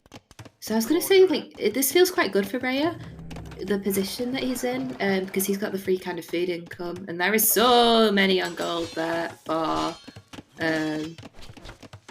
Squeaker. Wow. Is he just going to buy his way up? Yeah, he's got a market. He's got a buyer. Stonks, let's go. That's a big play, and I would if he's playing like that, I would expect him to come round the side of the bills and the hill they're on now. That's going to be super. Push from there. That sounds really good. Because he knows, I think he knows there's golden stone and berries there. I'm not sure if it's where the other golden stone are. Yeah. So there's a fire coming out there from Rhea. I'm a little bit confused because I'm pretty sure Rhea's aware that there isn't a dock. Is this purely for land army coming across the map? It gets map control. It means Squeaker can't dock without Rhea's knowledge. He has an advantage in any water fight if it does come. And he can, as he just did there, pick off stray archers coming across. Stray archers, nice. Yeah, that is super annoying, to be honest. Okay, so stem investment here, and here comes the markets. I love that macro from Squeaker. Look at it. Perfect. Beautiful stars. Yes. Sell your stone, buy everything. He's got 2 Is that how Hallis says you're supposed to play Arabia, so it must be true, right? Absolutely is the way to play Arabia, and it is true. Always, you just buy your way up as quickly as possible, because crossbow is everything. But here, I think he's going to play Mangonel as everything. He's going to have to. He's got 2 farms. Ooh. 2 farms going to his castle age. Boo, I feel like you like playing with that kind of eco. To me is absolutely freaking terrifying. I think it's really fun. It's not great most of the time. You're under real pressure to kill and do damage, but it can be really fun. Look at those sneaky archers in the back of the base there from I like that, especially if he doesn't plan to stay with them long term. And so still getting value from them now. That's really nice, because I think he's probably aware at this point that that Rhea's army's out of position. Nice. So yeah, having to go completely off the berries there. And he knows he's walled at home. So if he sneaks those vills away, Squeaker's going to be in a great position. Nice. I like this play from Squeaker. This is good. Who would you say of these two are the stronger player? Say if they met on the ladder one day, because I'm not familiar with the play styles. I think it is pretty even. Pretty even. Cool. I think Squeaker's had a higher peak at the moment. So it's going to come down to who's more consistent, who plays better on the day. Oh, I love utilising the spearman bonus against ships. Let's go. That's don't know why it's in the game, but it's brilliant. It's ace. So I think that fire's going to go down. I really like that play from Squeaker. I think, is that the only fish on the only ship on the field at the moment, or is there a galley? One galley. One galley as well. Oh, look, we've got Castle Age coming in here. Squeaker's had his blacksmith denied. That's annoying. Which means he can't build a siege workshop. Which is very, very annoying. Oh boy. He needs to send all the boys and girls, to be honest, to get that up. This is going to be Monk Siege. Yeah, so we'll do. It's cool. We'll just build the monastery first, right? And the eco's got Hatti's approval, so it must be good. And there we go, siege workshop going down there now. Oh no, we've got Gaia making an appearance as well. I was playing against Rhea earlier, so it has to balance it out. Yeah, exactly. Rhea should click up any second. Yeah. And I'd like to see him go onto stone. And I'd like to see that guard tower. Oh, we've got a siege workshop at home as well to defend. How do you feel about that? Do you think it's necessary? I don't think it's necessary. Although his wood situation is really bad. Oh, that is awful. Goodness me. Yeah. So it's going to have to wall this off pretty quick. I hope that Squeaker's watching that, because these guys could just walk in. Oh, is it walled off actually? That is walled. Yeah. Ah, okay, cool. The grid is very faint. You can just it is, isn't it? Yeah, we got there. Now, how aware is Rhea of what's coming here? Does he know there's a siege workshop in monastery? None of it. None of it. Okay. Until that Mangonel popped. Nice. So doesn't Huang normally add a stable forward as well? Yeah. Well, I don't think Squeaker has. Even Huang's eco would struggle to do that. I love it. It's evolving. But we're fine. We're literally fine. You know, that's solid. If you're playing Monk Siege, you are forcing your opponent either into guard tower or into light cav. And given that Rhea's dropped 3 ranges already, forcing him to drop a stable that's quite an investment. Is huge. Wood. Especially as you need more farms. But one thing Rhea's done that's really nice, he's added a few extra fishing ships, which is going to keep his eco over. Because that's the thing, right? Like he's just got like a free food eco. Yeah, which is unpressured. Squeaker just does not have. Squeaker's pressure's good, but it's rare on his woodline. Right. If you take Squeaker wood. What can he do? Yeah. Does have a Mangonel at home to defend though, so maybe the siege at home was a smart move with the state of the woodlines. I think he probably added it a bit early, but at this point, he's realising it is needed. Yeah. Rhea seems to be adding siege as well. Seems to be adding everything.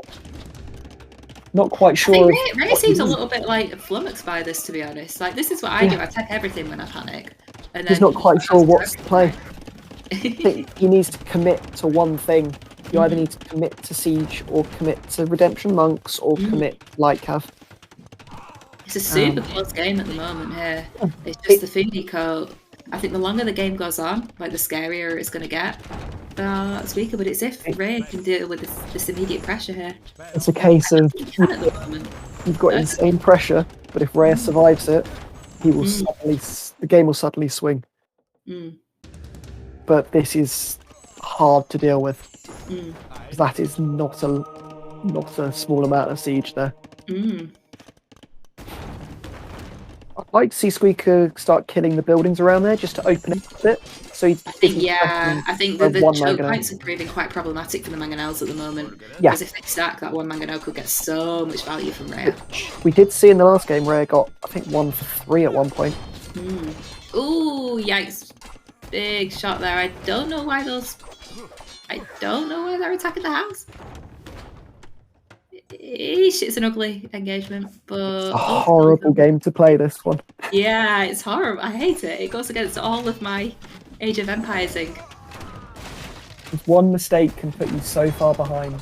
Indeed. And everything's so crucial. Yeah. Ooh. Yeah, Macro 4 Mangonels in that space is terrifying. I really want him to take the bills forward and repair some of those siege. He has got 2 on stone. But yeah, that's what we're doing now, it looks like. And we've got the monk to heal up as well, which is decent. Rhea is adding eco. He's added a second dock to make his fish more efficient. And he's added the second PC out to the left. So if he does keep holding, he will put himself in a really good position long term. Yeah, I feel like the window's kind of closing for Squeaker to do damage now. Does still have 5 Mangonels here, but I mean, a couple of nights is going to kind of, if he doesn't get conversion, look, that's going to be a bit rough. All going to depend on how Rhea can stall it out, which as these buildings are going down is going to get harder. Looks like we're going to the middle there for TC number 3 as well. It's a good move because he knows the push has to play in one space. It can't play with mobility.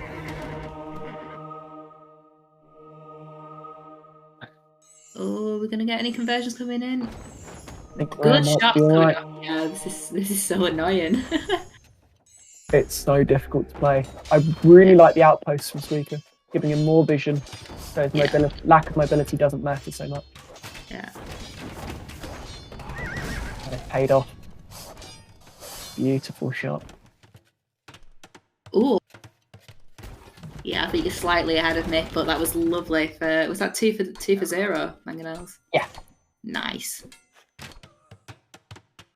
Look at that spearman going for it against the galley. I love that mechanic of the game. Yeah, Squeaker's eco at home is... He's 12 fills down, got barely anything on food, he's got 30 on gold. It is a... I respect that. 30 on gold, it's fine. Just buy everything. We chilling. Oh, but I think... Is there a gap behind that house? No, there's a tree there. No, I don't actually know. Oh boy, but that wood line. Oh god, that gold's pretty. Over chop now. If that knight gets in, Mangonel's not going to help. Oh god. Oh god. Oh dear.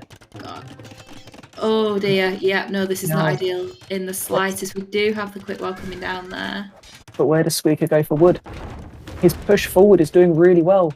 Where does he get wood now? I think he builds a TC with that 1 build forward and prays. But he's only got 22 wood. He can't even afford a lumber camp. He's going to have to buy it. Oh god.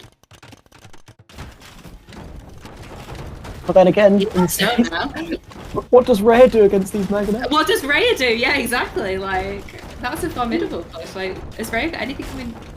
It's a castle. Rhea doesn't have any siege in production. Oh, got the castle. Okay. But what's the does the castle really protect anything? Is it going to go? Oh, Stonewall's Pog. This is horrible. This is great. This is great to watch. right here. How you play this is I do think the absolute castle's mess. I don't think Squeak has seen it. So I think the castle does go up. But oh yikes, that food eco. Okay, so we've got tower and defense here. But I think Squeak is running out of gold, which is less than ideal at this point. He's on stone, and I think he's gonna I think sell it. stone is the new gold, to be honest, in this matchup. His other option is heavy on stone, and then make a dash for the middle and castle it, and then just buy everything again. There's gonna have to be some pretty dramatic stuff going on. But then, is Rhea's eco that much better? Oh no! Look at that, DC. Oh, if that Squeaker pick it, Squeaker's going to the middle, so Squeaker's going to get middle control with that. Like, what do you do against like 10 mangoes? you don't. You make Nine. trouble. You don't. But then the Squeaker's lost all his money. you The lost- knights you might lost work. three. Oh, This is this is fun. a silly game. Rhea's got the castle. I love it. Goodness. The Squeaker. Oh no! But can you deny it? I think you deny that, right? You can deny it, but has he even seen it? Oh, He's going for his own. He's gonna send his build forward. He doesn't see it. It is going up He's because going he for his doesn't see it. Oh god, the Oh, luck. God. This is pain. Oh, this is so much pain. Oh no. I feel so sorry for them. Oh god. I think Squeaker's seen that castle now, so he needs to abandon his idea for a middle castle and go and castle Rhea's eco. Yeah. He just needs to make this no one has any eco game. Yeah. I am enjoying this chaos. I'm enjoying this chaos. Rhea's got demos queued. Is he looking for those bills? Is he? Ooh. I hope he's looking for them. Oh no, we're gonna get a juicy demo on the bills. Uh-oh. Uh-oh. Oh, Rhea's eco's dead. He can't stop this siege. Rhea has fishing ships though, but we're looking a little bit lower on the. So I think those fishing ships are what is making this a good game for Rhea. Are we getting cats in production, by the way, or are we? Oh, we've got a TC Eco. I love to see it. Okay, so TC at home there and a castle at home there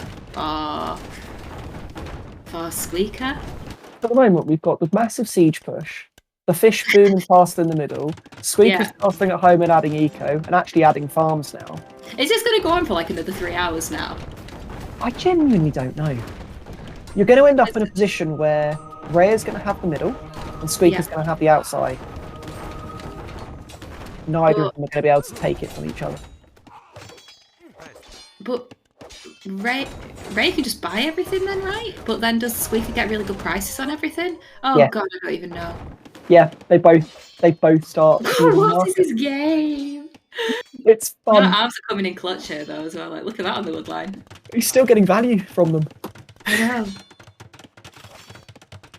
The difficulty for Squeaker is he doesn't have a good answer to Cataphract, which Rhea can get to with fish and gold.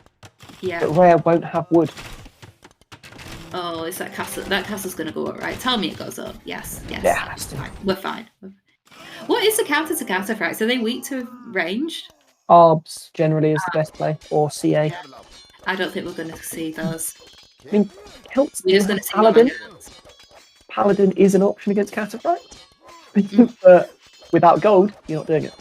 I don't think. I mean, we've got 8 on food and 0 on gold at the moment for Squeaker. I don't think we're going to see Cal Paladin anytime soon. But he has 22 on stone, so. So basically, we've got all the resources we want in the one. Oh, there's a demo over there. How does demos trade against Siege? They get good bonus damage, I think. I think these demos are really good. Yeah, they have serious issues. I'm scared for it to go into the middle of it. Oh no. Oh, we're fine. We're fine. It's all good. Rhea's clicking up. Oh, which is Byzantines. Is obviously a lot easier to do. He's adding a monastery in the middle, which goes redemption block printing. He can start converting the siege, but he does really not have an eco. I would have did redemption a lot earlier, but Why I'd is like it to so see late it for, really early. yeah, why is it so late for Rhea? I think it's the ultimate counter to playing the Huang style. Mm, But I think it was just the case, as you said, he wasn't quite sure what to go for. mm. The KD is looking so spicy. It is, but it's how Squeak has stayed in this game. Yeah. I As really much respect the push, I really do. Oh, as triple bad push. as his eco's been, he's Yeah. killed enough to stay in it. Don't Byzantine monks heal incredibly quickly as well? Yeah. Is that their bonus? Yeah. Yeah. They've Look at been me going. knowing the game. It makes them a really strong ally to have when you're with Oh, is that the team heavy bonus? units. Yeah. So on Black Forest, if they pair with an Elephant Civ, Ooh, they're really strong. nice. Yeah, still got units being annoying. Oh, we don't want to run under castles. We don't really want to do that. I think Losing Ray's a little bit shell shocked here. Like we've just got units everywhere. We've got zero It on is that my kind of eco. game. Yeah. Kind of game where there's so much going on, you're not quite sure what to do. Yeah. But I think That's the monk me, players to be play. fair. So. The monk players Yeah. good. I think add a Treb, start taking out Squeaker's castles. Okay, so and then Squeaker's you- got the middle lead. Could we talk about that? Squeaker's got the middle lead. Ray has what got do you 0 do with on it? mode. So now they've just reversed roles. Gone. Big Yeah, shot. I'm just. Oh, let's go, let's go, let's go. That's huge. Oh, this game. His build lead's just growing, which means he's going to buy himself more time to do anything. I mean, he's got so much stone. Is he waiting to sell it? Because I don't think you sell it. I think you use it for castles or guard towers just to stall, that's true. buy your eco time. He must know he's ahead now. The value from the siege is incredible. He played so well. He has played so well. It's been really, really fun to watch. Okay, cool. We've got another castle going down there. Still got a cast going forward. Do we want more monks to? Oh, he doesn't have access to gold. We don't want more monks. You do want monks to convert the cast but you don't want monks. I know, but we don't have gold. Yeah, that is your conundrum to be in. And there's also a Treb which is going straight on that castle. No, Squeak can't get to that Treb before it goes up. He's going to try. Oh, but we've got two free cataphracts. He might get it down. He's going to cost him a I load think of Squeak is going to imp at some point. I think it's going to happen. He is looking to go. Are we actually rushing down there? Oh, we've got cataphracts good. Bill rushing down a castle. Okay. Yeah, apparently we are. And now we're converting the ball. This is how we're doing things. That's how. Rhea knows how to recover his eco. Convert them. Oh, I think we just missed a juicy siege fight there in the bottom. And we've got Imp coming in for Squeaker, who does have the lead now. I'm not sure what Imp gives him. I'd have rather seen expanding his eco hugely to the sides and mass light cav pikes and just try and keep Rhea's eco really low. Make sure he has to keep buying everything. Make units good against monks. Yeah, I think when this castle goes down, I think we've got some problems here for Squeaker. Yeah. If Rhea can get enough military behind it to be able to raid. Which is Rhea's issue. He's not really got a follow-up. And it's just converting all the siege now as well, so the push is really stalled. Yeah. I think Rhea's done just a good enough job to firstly stay in this and then get to a win condition. Post-it monk rush, let's go. Oh no, and all the builders are being converted. I'm deleting the market.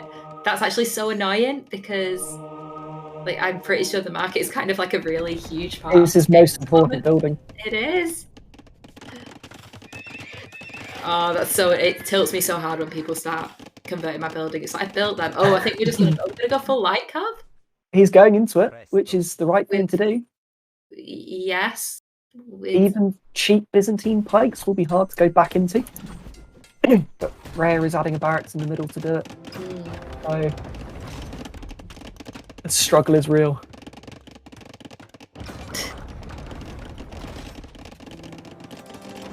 Yes. Can Rhea get to a death ball push of Monk, Pike, Treb? Whereas Squeaker could look to such a fun game. This So fun. Yeah. The Celts get a Hussar. Fancy saying Celt Hussar. I Oh. do. They just miss Bloodlines and Final Armor. Ah, so they're just going to die under Castle Fire. Yeah. Even quicker. But they're absolutely fine at sniping monks. For these purposes, I can see it. I think it's the right unit choice here. Yeah. So how are these utilised? Because you can't raid under castles. Is it going to take out the fish eco? Fish eco, snipe monks. Rhea's got literally nothing else. Got 2 farms at home, so that's not an issue. It's just focusing on the middle. How is Squeaker still winning this? I just don't understand. I think the winners are us. I don't think either of them are winning. I think we're winning the game. The viewers are winning. Especially given where Rhea's taking wood on the water. Oh my god, look how efficient that is. This is horrible. It's beautiful. He's looking to expand to the right, but this is why we watch this game. This is peak Age of Empires. It is. Okay, so we've got Rhea really trying to expand at the side. Absolutely desperate for wood here. It is where the light cav will help, being able to run that down. That's a disgusting amount of monks. I think Squeaker's looking for one fight on those monks and clear them all. You're gonna have to, I think. You're gonna have to come in before. The longer he waits, the more pikes come. Castle from Rhea. Oh. I think this is going to force a fight. Yeah, this is. I mean, yeah. Squeaker has to take this. How's Rhea's micro? Oh god! Look at. Oh, it's horrible. Yeah. He had enough bikes. Oh, the GG is called. What a game! Well played. It's so fun. That was hilarious and chaotic and beautiful. Oh, it was a roller coaster of emotions, and I feel like I've aged 10 years watching that. But that was super cool. It's amazing. Amazingly well played by both players there. Like Rhea expanded at just the right time, somehow surviving that push. Squeaker with 9 mangonels, 9 Celt mangonels, and 3 farms at one stage. It's just beautiful. It is. It's beautiful. I'll back in 1 second. It's all good. How did you manage to squeeze so many pikemen with 6 on food? Stonks? The market? Maybe? I don't know. Magic? I think it was magic. I need to turn the light on. The room has suddenly gone very, very, very dark. One moment.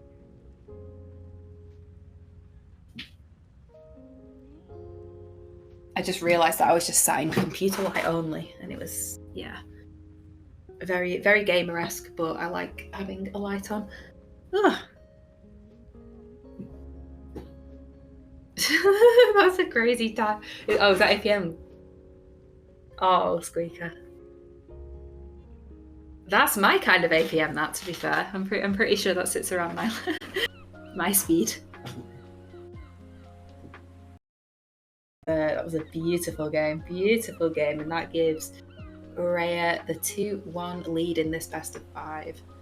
So next up, we're gonna have. I'm gonna continue talking until Boo gets back. It's gonna be fine. So it's gonna be on Hideout, I believe. So from my 1100 guess, I think we are going to possibly see. Ooh. I don't know.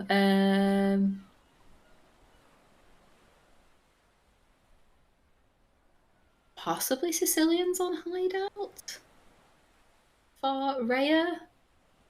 Maybe? And honestly, maybe Teutons? It's Hideout. Oh, Hideout, yeah. Teutons is the pick. It's such a strong stiff there. I was going to say, like, I think you need the mobility for Land Madness, right, if it goes there. I wouldn't have considered, Teutons a strong cav pick for... They've got really good eco for it, but yeah, I agree. I think mobility is really important, especially when you're likely up against Magyars. So I'd be looking at... Oh, right. Would you consider Magyars a pick here? I Magyars is Land Madness, yeah. Oh, yeah, Magyars. Oh, right, yeah. which means Rhea has Sicilians and Ethiopians as options. And I think Teutons is a really good answer against both. True. Oh, it's after cat feeding time. She keeps jumping up on the keyboard. I do apologize if you got any thoughts.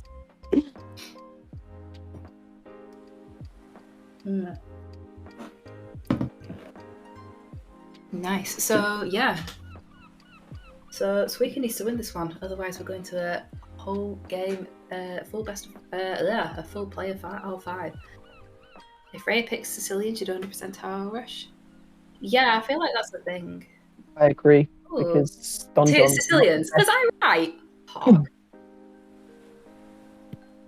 I think okay. Sicilians, long term, I'm not sure if they can compete with Teutons. I think Ethiopians might have a better shot with early bombard cannon. And yeah, I think men at arms towers. I know Suika's done it before on hideout, and I think it's especially good against Sicilians. I think that'll be super strong against Sicilians. Yeah, the donjons just aren't all that really, are they? They're not much stronger than towers. And you can battle them a lot more as well. Yeah. And the kind of the surface area is. And it's Teuton towers. Yeah. What's so good about Teuton towers again? Sorry, can you garrison more those? Right, which means if you do commit and send more forward, you can get a lot more value from them. Lovely. And I think well, I mean, Squeaker seems in a pretty all-in mood tonight, so we might be seeing some of that. He does fancy it. And then Teutons are also very good at following up with Monk Siege. So true that. You could see it all. We could see, yeah. I feel like this is it's like a new leaf, isn't it? It's beautiful. It's like the evolution. Okay, so here we are into game number 4. So we have Rhea here again playing in the blue. Is it also, can we just, have they picked the same colours, or has Grandy been doing in the background? Because I respect that. From a caster's perspective, it's super. I think they've been picking the same colours. Beautiful, beautiful. Well, I'm incredibly grateful to the players for that, because it makes casting so much easier. Cool. So it's not bad. Team games, it's a disaster. Oh god, people playing not in team colours or in warm and cold colours should be illegal. It should be. Hot take. Anyways, in post incoming. And yeah, so Rhea here in the blue playing as the Sicilians. Do we have deer spawning outside on this one? Yes. I think so. I think I just saw. I think it's a 50-50 chance. Yeah, cool. And in the north of the map here, we have got Squeaker, the Capybara. I'm just going to succumb to saying Squeaker now, to be honest. I cannot anymore. Playing as the Teutons. So they're pretty damn close to each other as well. Is this a standard hideout spawn here? They're just kind of line. Yeah. This is definitely on the close side of what's normal, but yeah. And what stands out is where Rhea's stone is. Oh, that's rough. That's super rough. Given the distance between them, the fact he's against Teutons, he is Sicilians and his stone's forward, that's horrible. And his era there as well, which means if he's not pushing them now. I think he's going to have to push them pretty soon. Yeah, it's going out now. I hate pushing. It's the worst thing in the world. This for me is a mill. You know, it's a mill, or they just get to live another day, to be honest. Or you just it's like a double deer patch there as well, which is pretty cool. Yeah, there's always a secondary deer patch slightly further away for the players. Just that one happens to be very close. Cool. Yeah, look at the woodline density as well. Like, it's super weird on the outside of the map. So you've got obviously the big stuff in the middle, but then you've got 4 baby bloodlines there, Squeaker space, but not much at all around. But given the shape of the middle, you've got plenty of wood access. I'm sure he'll manage. It's just my hot map takes.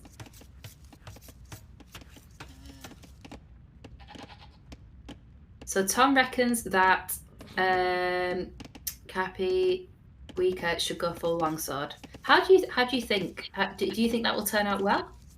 Long term, full champion I think is a really good option. That'd be pretty sick. Ignite if you can. Because without Paladin, even with Hobart, Cavalier won't stand up as well, especially against Teuton champions. But in the early game, Teutons can either match Knights, they can play crossbow, even transition, monk siege, whatever they need. It's kind of like anything, like anything Sicilians can do, Teutons can do better, it seems. Long term, it will very much be a infantry siege battle from both, and the big advantage for Teutons is bombard cannon. Yeah. Farms, eco, right. So both of them have got eco bonuses on the farms. Yep. I'm correct in thinking, right? Am I also correct in thinking the Teutons farm bonus is significantly better? I would agree, yeah. Yeah, the cheap farms. Not only because you get them down quicker, always what matters in the early game, how quickly you get them down. But I think the payoff is also better unless it's like an extremely long game with crop rotation. Why are there sheep up there? They spawned outside. Oh, this is a horrible hideout, Jen. Imagine having your sheep spawn out. But they were like way up there. Fair enough. Yeah, they were just probably on as far away as possible. Nice. Okay, so we've got Loom coming in now for Squeaker. He's up. Yeah, and he's going to be up. This is super quick. Is this towers? This is men-at-arms towers. Yeah, didn't even have a mill when he was clicking up. Now panicking a little bit because the deer are here, there, and everywhere. But we're fine. We're fine. Also, it's a really quick uptime. I can feel him smiling from here, like, and getting excited about Squeaker's got a bit lucky with the map gem with Rhea's stone being forward, but other than that, he's read the Civ matchup and how close they are together really well. Especially as Rhea hasn't clicked yet. He's got the food for it, but I'm not sure if he's planning on it yet. Yeah, I was going to say, this is super greedy if he's trying to go FC, and this zebra is absolutely not cooperating. I hate that when it gets stuck on the wall. It's so annoying. It's frustrating. Have you guys ever thought about going to mess so you can cut and guard tower rush and enemy woodline? No, but we did the thing where we played a team game with Marley and we fish boomed on, was it Oasis? Oasis, yeah. Yeah, and I consider that an absolute valid strategy. Okay, so we've got 5 villagers coming forward here for Mr. Squeaker. I think Rhea's recognised it. Aware of that. Yeah, he can see exactly what's coming, can he? He's got Loom before he clicked up. Good. And he went up before he should have done in terms of build count. So I think he's ready to kind of throw down a defensive tower here. Sicilians do start with 100 extra stone as well, so a little bonus there. So he's going to be able to, immediate house walls coming down. He's not going to have access to his stone, and any extra stone is quite a long way out. Good reaction there, but still pretty scary, and the men-at-arms are in. It's nicely walled off to the TC now, I think, though. But oh yeah, this is looking rough. Will Squeaker keep that open with his scout? I think he's going to, Yeah. Oh no. Yeah, I think he's going to. This is really well played here from Squeaker. And also really well played there. Oh, nice. He's caught him. To be able to get the walls down. Yeah, it's worth it because now he's stalled him at 100%. Okay, so Rhea's now in feudal, and we've got a nice defensive line to the TC there. And where does we could go from here with those? The berries. Go to the berries. I think that's worth one more tower. It's still open. Yeah, Rhea's going to be able to go around. Oh, disaster! Disaster! Is Rhea going to try and buy his way up and play into I think so. Siege? Do you have a blacksmith yet? I think he's committed to it at this point. It's oh yeah. I don't think he has a second building. He doesn't. And he's being forced to drop a donjon. Yikes. This is huge value from Squeaker. This is played really well. It's really unlucky that it was open there at the start. They've got the third tower going down there for Squeaker. Squeaker's now adding farms. It looks like at home, and yeah, this is the ball's very much in Squeaker's court at the moment. This is where Teutons are really strong at recovering from quite an aggressive opening with the cheap farms.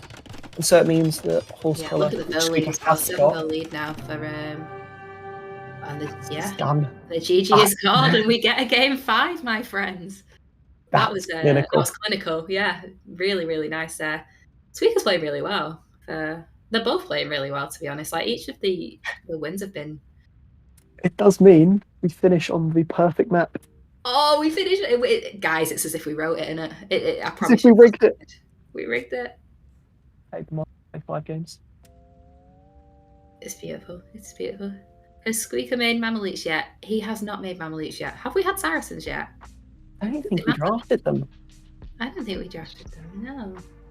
God, that was a very quick hideout game. Very. 13 minutes. Hideout's the most closed map. I know. And I think that's the shortest game we've had so far. He didn't pick them, big Sag. You didn't pick Saracens or Burmese, aka the best 2 civs in the game. So here you've got, I think Rhea's choice is obvious. Yeah, so Rhea's going for Magyars, right? Yeah. Good. I want to see 3 choices all in scouts into kill from Rhea. They've also got the option of Cav. Yes. And Knights. And everything. They've got to make up for their lack of eco with aggression, which is fine. But what does Squeaker do against it? Both Berbers and Khmer are reasonable. Berbers. I think that's what is more sensible, because you've got camels to deal with early. That's what I was thinking. I was thinking the early Knights and CA, and then obviously you've got Camel Archers long term, which is your big win condition. Yeah, I would. I think it'd be a Berber pick. I do know for that I'd be picking Berbers. I would be, but I know Squeaker does like his Khmer, especially with some ridiculous uptimes for scouts. Yeah.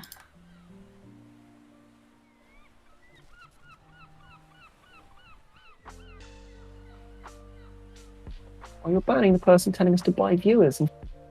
We don't need to buy viewers, followers, and primes. We've got enough. No, we make them pay to view. Yeah. Sorry, DA. It is Khmer. Is it Khmer? Ooh, interesting. Okay, well, that was not what I was expecting. It's not what I was expecting. It's an awkward pick because you probably won't have spears to deal with the scouts. But it would be interesting to see how he opens, because if he opens quickly enough and then transitions to archers, he could be in a very good position. Long-term Magyars do have the better army comp, so it's on Khmer to win quickly. Yeah. I also really like the power spikes of, the insta attack upgrades as well. Like, I know higher level it doesn't really matter, you want defense first, but you can just kind of take fights without worrying about. The thing is, if you're in a knight, the attack first is great. It's the better upgrade to have. Obviously, at higher levels, you want the eco bonus more. The army bonus. Different stages of the game, but no, this is it'll be interesting to see how it plays out for Squeaker this one. You do have another situation where Squeaker needs to win quickly. Yeah. Magyars are my favourite civ, so I'm going to be bias casting with this one. Slightly biased. Yeah.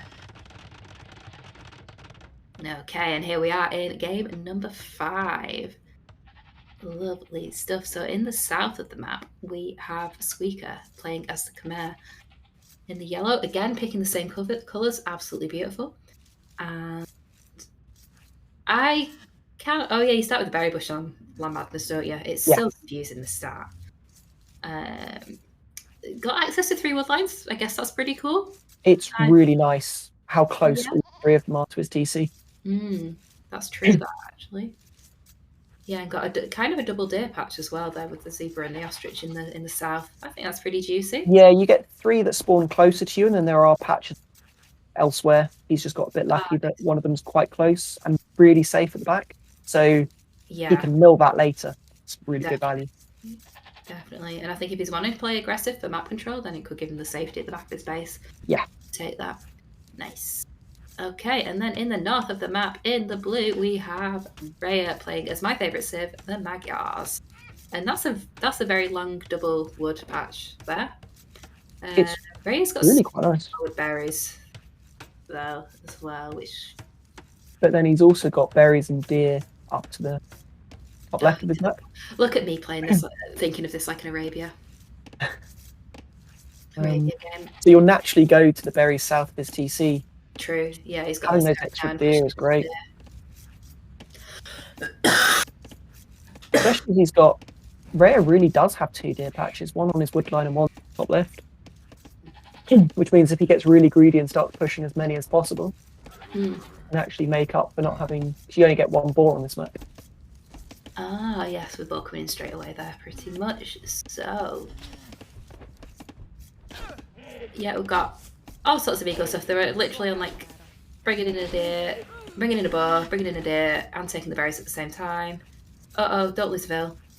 We've lost a Ville. They've both lost a Ville. They both lost a Ville. Big Oh my goodness. Embarrassing. Oh, Pepe hands. Stress of game 5. Indeed. So they're both lost a Ville. They've got next to no idle TC time. We're going out to some berries here. It makes me feel happy that 1800s lose Villes to boars. Not like in a malicious or vindictive way, just kind of it's okay to lose a Ville. Justification. This game is hard. This game is hard. Yeah. It's also kind of an unlucky where Rhea's load is Rhino 2. It's kind of unlucky because the berries are blocking half of it. Yeah, so you can't saturate it. Bit annoying, but oh well. So pushing in some more ostrich there to the TC and taking the forward berries. I think that's because they're closer to his TC. He can always go to the other ones later, which I would say is a very good idea. True. The issue for Rhea is where his golds are. He's got 1 close to his TC. The rest are all really far. There's one which is kind of hidden away nicely up north. Yeah, it's that'll help. Absolutely miles away. So he's got a chance for expansion. The wood looks better for Squeaker long term. Seems to have more wood lines near him, more closer to his TC. But this Rhea's base is so open at the front, right? Like, it's be really difficult to. But he's a Civ that wants to play with mobility, so he shouldn't be as worried. Yeah, so neither players scouting each other. Is that kind of normal with this? Do you keep your scout at home to push deer in? You have to. You only have 1 ball. But so you don't really have a choice. Yeah. Squeaker up 1 Ville sooner? Yeah. Ooh, so Squeaker. Now I've seen the berries. Good stuff. So, yeah, no Squeaker at 1 Ville earlier, it looks like. Probably going to be dropping the barracks ever so shortly. What Rhea's advantages is twofold. He's got the access to spears, and he's got free forging. Oh, is he just going... So, yeah. That means quicker uptime. Fair enough. If you can't add spears, it means you're going to be under a bit of pressure. Especially against Magyars, that's kind of super scary, right? Yes. Like if you take like 1 bad fight, then and you don't have space to back it up, it's terrifying. You're in real trouble because your answer is getting a decent mass of archers, which is a lot harder at that point.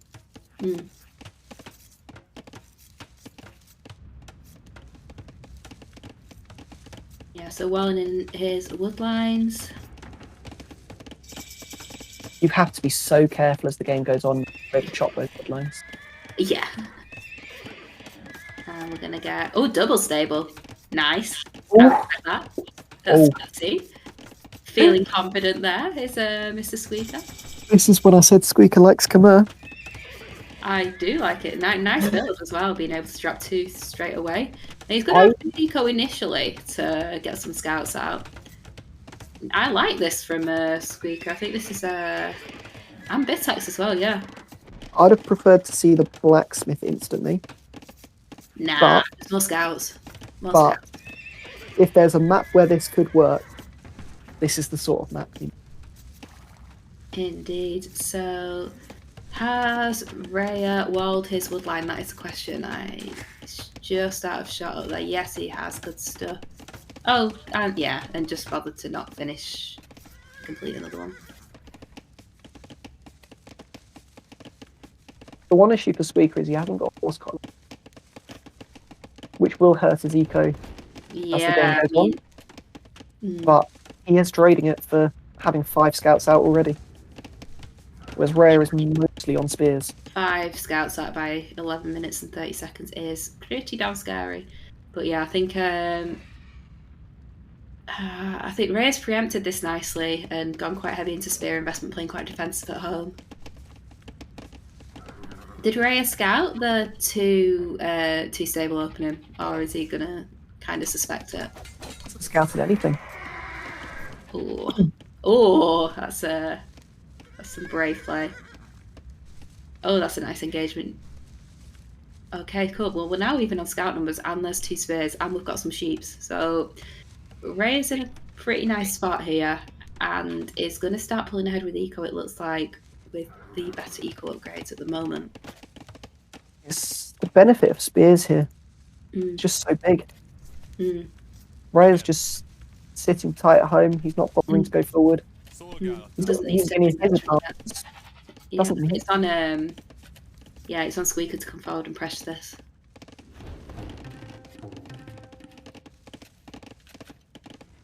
Squeaker is going down to the south to take extra deer, which is very good for his eco. I think Rhea should be looking to do the same with maybe extra berries or deer wherever he scouted them.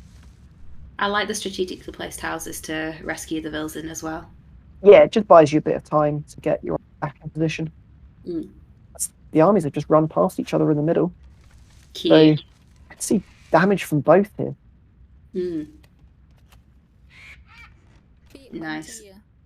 And this is the first time that Rhea has seen Squeaker's base here. But yep, jumping into the houses. God, Chimera's so annoying. Okay, he's going to probably get 1 vill there. Nice block running ahead. Still 5 idle vills. Exactly, yeah. It does mean they're not dead.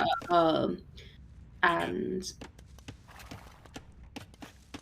yeah, just to do that. And yeah, forced to bring the scouts home here to back this up. Should be able to take a decent engagement with all of them together, though. He's got significantly more numbers. And he's just added the blacksmith. So he's going to look to add upgrades as well.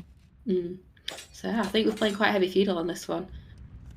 So we've got 10 scouts there for Squeaker versus 8 with 3 more in production.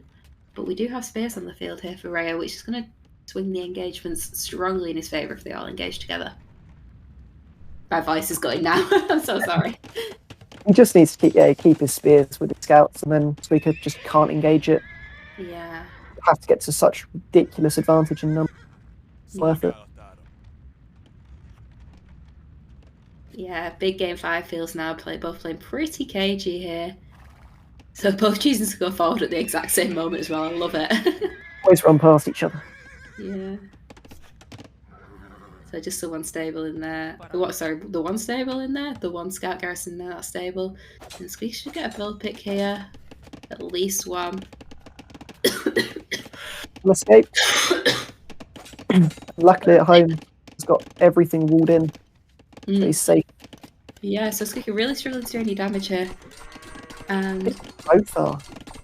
But it's a case of neither can do damage, but neither can not to keep adding army.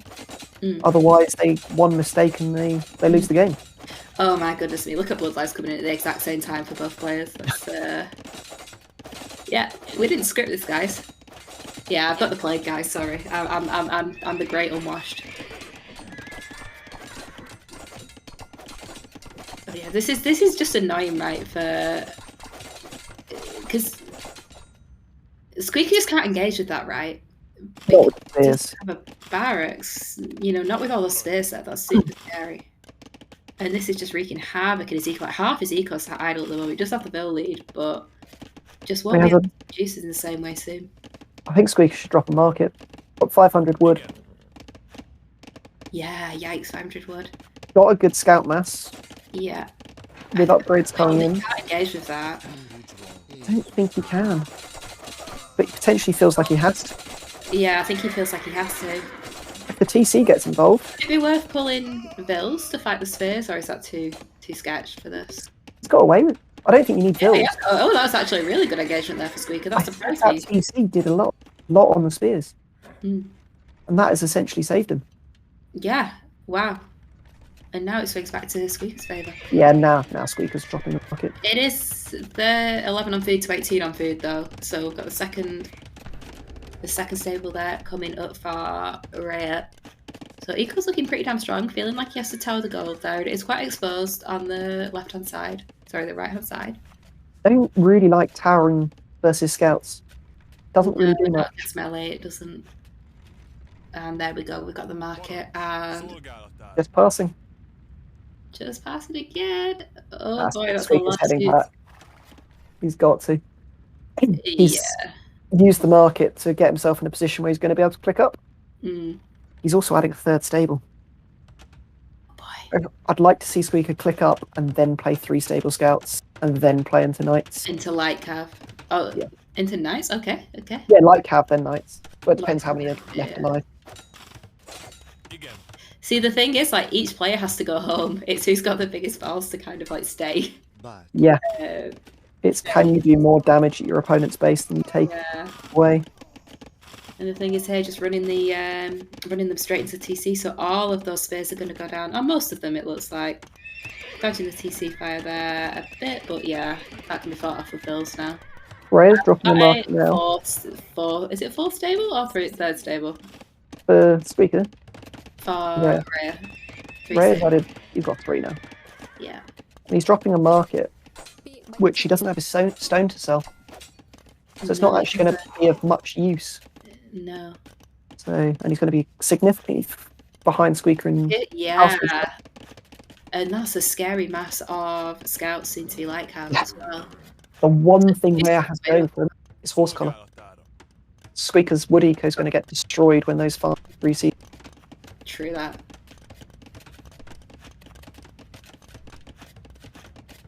Yeah, it's looking like a pretty even game, to be honest. Like, even though Squeaker clicked up earlier, he does also have the build lead. KD, yikes. Yeah, looking. I think is that from that huge? That's from that big engagement earlier on, isn't it? Yeah. A couple of spears later, you see. So it looks better than it. I think that stable's going down. Yeah, which is huge value. That's massive. Is he going to immediately drop more, or are we just going to accept that we're not having a stable now? You have to drop more. Yeah. Yikes. I think Squeaker needs to wait for light cav. Yeah, and I feel like Rhea needs to engage now. Because Rhea needs to engage now. Light cav, iron casting coming. Squeaker just needs to wait. Hmm. Yeah, and Squeaker pulling away there. Is that husbandry coming in as well, so you can run faster? No, that's light cav. Oh, that's like, oh god, okay, cool. They've both got a horse's head as a thing.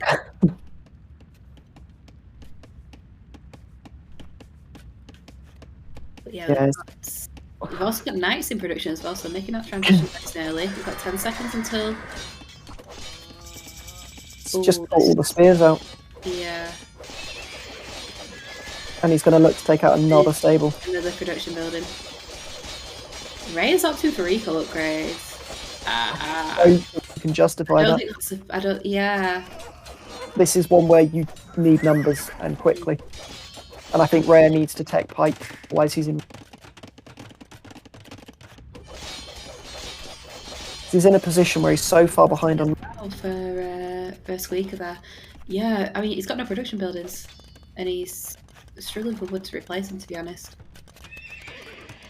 And doesn't have the food. What? Oh, choosing to just go straight into knights? Okay. 14 scouts, light cav is so worth it. Yeah, I really like Squeaker's taking out production buildings here. It's so annoying. Well, it costs your opponent 3 farms and idle time to build and cuts their production for time. And if Squeaker wins this fight, I think he wins the game. I don't think he's going to win it yet. Oh no, the knights are doing work. Oh, but the knights moving forward there for Squeaker again. And it's the knights that might swing this now. He's got the chance to dive the gold. True. Yeah, the tower is looking like a really bad investment now because what does it do apart from? It traps a knight. Yeah, no. Squeaker's transitioned into full knights now, and He's also got a second TC at home. Yeah. Yeah, and it's absolutely untouched at home. And Monastery coming up there for Rhea. Rhea's looking in a really rough spot now. Does have quite a few knights to engage with. Monastery would be a good idea early cast stage, but given the numbers that are on the field, I'm not sure what value it's going to get. I really like that Squeaker's been matching the Magyar upgrades as well. He's got the attack upgrades. I think that's a really smart move. It's also because when there's spears on the field, it just allows you to clear them that bit quicker. Oh, yeah, true. And Squeaker's going to get on this gold. Yeah. And they're in. Oh, they're not in. It's another production building. Yeah. And another saber goes down immediately in that. And we have the one long coming in. Rhea's going to lose this fight, I think. It's not looking good for him. That could be it. The Squeaker just dives the eco. Yeah. Yeah, Squeaker's got such a huge eco lead at this point, and yeah, there it is. GG, well played. What a series. Goodness me. It was a bold opening. That was Two bold. sables. Two sables, and then... Yeah, he didn't take the damage early on. Right, wasn't it? Where... What, by his TC? Yes, Squeaker waited, and then the one where it had the spears and took the spears out. Yeah. That it just swung the game looking quite dangerous to very much in his favour. Indeed, yeah. I love LAN Madness. It's such a fun map to watch as well. It can create decent matchups. Yeah. Very aggressive games often as well. Yeah. I really enjoyed casting as an observer as well. I'm not gonna lie, that made it really easy for me. So it was super fun. But both players were super close. There, I could absolutely see how this went to 5 games. It was a brilliant show from both of them. It's what we wanted. Definitely. It showed we picked 2 evenly matched players, and they've given them very good games with wildly different strats. You had Gold Rush where it was very campy, very playing for map control and the power spikes. Each fight, the all-in plays. They were figuring each other out. Yeah, Golden Swamp, you had a massive all-in that could Rhea survive. That was my favourite game. Hideout, a quick game. Yeah. Just pure clinical execution of strategy. And then LAN Madness, where you see all the units everywhere. All the units everywhere, just all the horses and send. Beautiful, beautiful. Okay then, Grandy, what's the plan? Are we getting them in here for a chat? Or are we... Okay, so we're trying to get them in here for a chat. They coming. Good stuff. Oh. Hello. Hello. Yeah. Hello. GG's both of you. That was a fantastic series. That was so much fun to cast. That was good fun to play. Yeah, it was good. I'm glad. So, yeah, get that Golden Swamp game. Oh my god, I love it. So, which was your favourite map out of all of those, and how did you find them? So my favourite, you can probably tell, is Golden Swamp, and can't believe how I won that game. I can't believe how you won that game. You had 0 on wood on hitting him, and had to buy trebuchets, I believe. I was taking wood in the middle rooms fast. Sort of. Yeah. We were taking like the straggler swamps in the middle, but it was kind of beautiful in a traumatic way. I brought out my inner clown. Don't often see that. What's the way to go with that matchup though? Needed to get that siege cleared with no eco. Yeah, there was 9 mangonels at one point, and it was it was a formidable push. It was crazy. And yeah, no, Squeak, what was your favourite map? found beach fight quite interesting actually. Yeah. I've seen it. Obviously, it was used in Boa a lot, but I've not really seen it in 1v1. So it was actually quite tricky figuring out like where to push from. Yeah. Tracking army is difficult. That was the one thing that I kept struggling with. I kept losing track of Rhea's army. Yeah. Yeah. The whip lines. When we watched that, we thought that you played it really well, and you seemed quite calm and clinical, like in how to play the map, like fighting for that hill in the middle to get wood control. It seemed really good. Have you really not played it that much? I've not played any 1v1s on it yet, but I've had a look at it and had some thoughts about how to approach it. So, yeah, and I think there is stuff that can be learnt from the way that people were playing Boa on it. Some of the, in particular, things like the Siege Monk pushes, I think, have a lot of potential on it. Mm. Yeah, I agree. We saw quite a lot of Siege Monk today. It was some lovely comedy. It was much appreciated. Actually, Very entertaining to watch. One thing on that map, we noticed Rhea early on, like very, very early on in the game, you sent a scout south to take an elephant early on. Yeah. That was interesting. Yeah. Food was pretty hard to come by, so I thought that was a good move. Don't know how Squeaky did you lure a boar? Because I don't know how you got up so quick. No, I went and found a bunch of sheep. Yeah. And then. And Malay privileges, I think. Yeah, Malay is pretty handy. Yeah. It's a tricky one to figure out that map because there's a massive hill in the middle, and I thought get a tower in a nice early, try and control that. You would control that, you win the game. No but stone. you defended that quite nicely. No stone is a pain. Makes it an interesting map, but you've got to play it differently. Can't rely on castles or tower defense. I think that's why Siege Monk has such strong potential. Because it was when that was happening, I did mention guard tower would be a good option. See, there is no stone. There's no room to farm as well. It feels like you have to use kind of Very the limited, yeah. Very limited space. And I didn't realise until Boo told me just before the game started that you can't actually build on the sand. You can only build walls. So that was really interesting and changed the dynamics of it as well. Yeah. Should we talk about Hideout? I'm not sure whether Rhea wants to go back through that experience. Can you tell it's my least favourite map? It was coming, didn't you? Yeah, it was a bit of an oversight. I was thinking, what do Teutons do in Castle Age? And of course, I didn't think that Fuel Age would be a big play, and of course, yeah, he scouts my stone, and suddenly it's... Yeah, I mean, the spawn definitely helped in that was the short route for me to come. Yeah, very good. Forward stone was so rough. But I mean, as soon as I saw Sicilians, I just figured I didn't want to give you any shot of going on a castle spree. Yeah, the insta castles. Nice access to Sergeant. Yeah. But yeah, it's against Sicilians. The towers are just so much stronger. Yeah, and no eco bonus until you've got farms rolling in mid to late game, so... Yeah, it's when they start reseeding. I can just take advantage. And your farm bonus is ridiculous anyway. Yeah. Yeah, you get basically double the number of farms when playing Men-at-Arms towers with Teutons. It's stupid.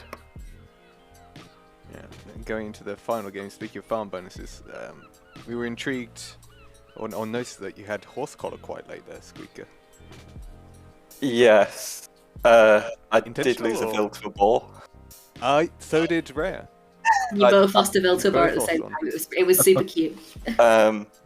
So I was a bit behind on where I'd like my eco to be in the first place, and just wanted to get scouts going, especially with the Magyar bonus. Yeah, I think that was played really well for a game 5 Khmer. So scout heavy. Like the amount that you managed to build up was just enough, I think. Just enough to still be scary. Yeah, I think there was a critical fight in Squeaker's base. where Yes. you use really good engagement against the spears, and then I feel like that tipped the game. The TC fight with the spears. Yeah, the TC, because the TC got involved as well. That made all the difference.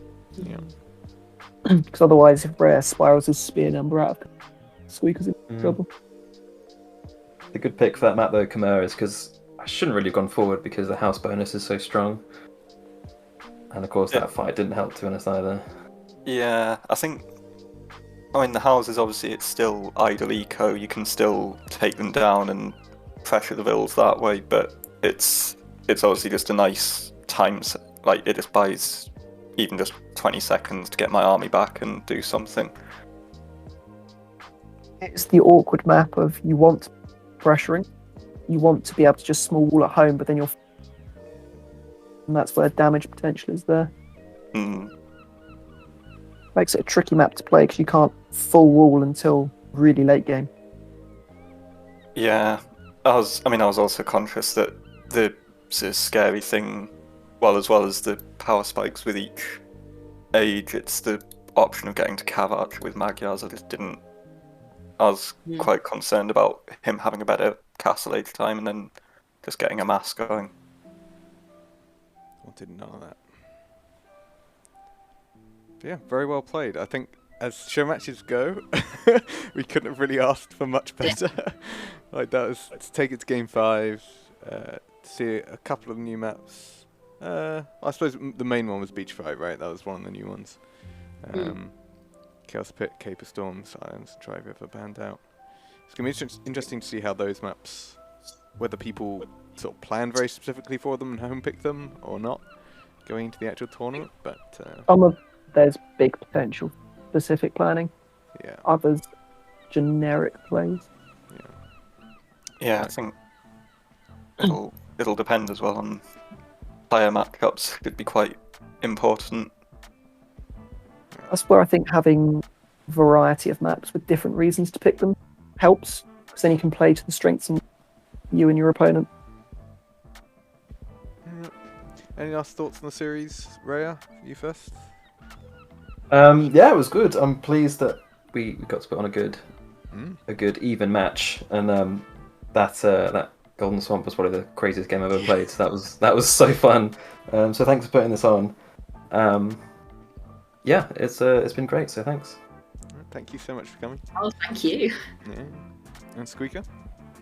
No, just echoing what Rhea says. I mean, we've played a bunch of games, in practice for other tournaments, and we pretty much trade evenly every time. I don't.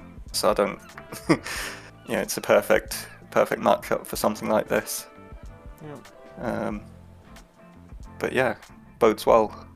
If there's going to be some good games like that.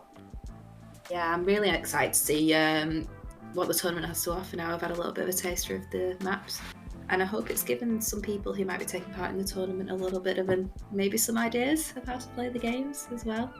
Persuading others to sign up. Yeah, guys. I think is it 2 weeks left to sign up now for our Lubbers tournament? I still need to sign up. I'm gonna have a go. I'll literally be like seeded pretty much bottom, but I don't care. Yes. You got 15 days. 15 days. Let's go. Seeding's locked some Saturday evening. We do it on Sunday the 8th, Saturday the 7th. The limit.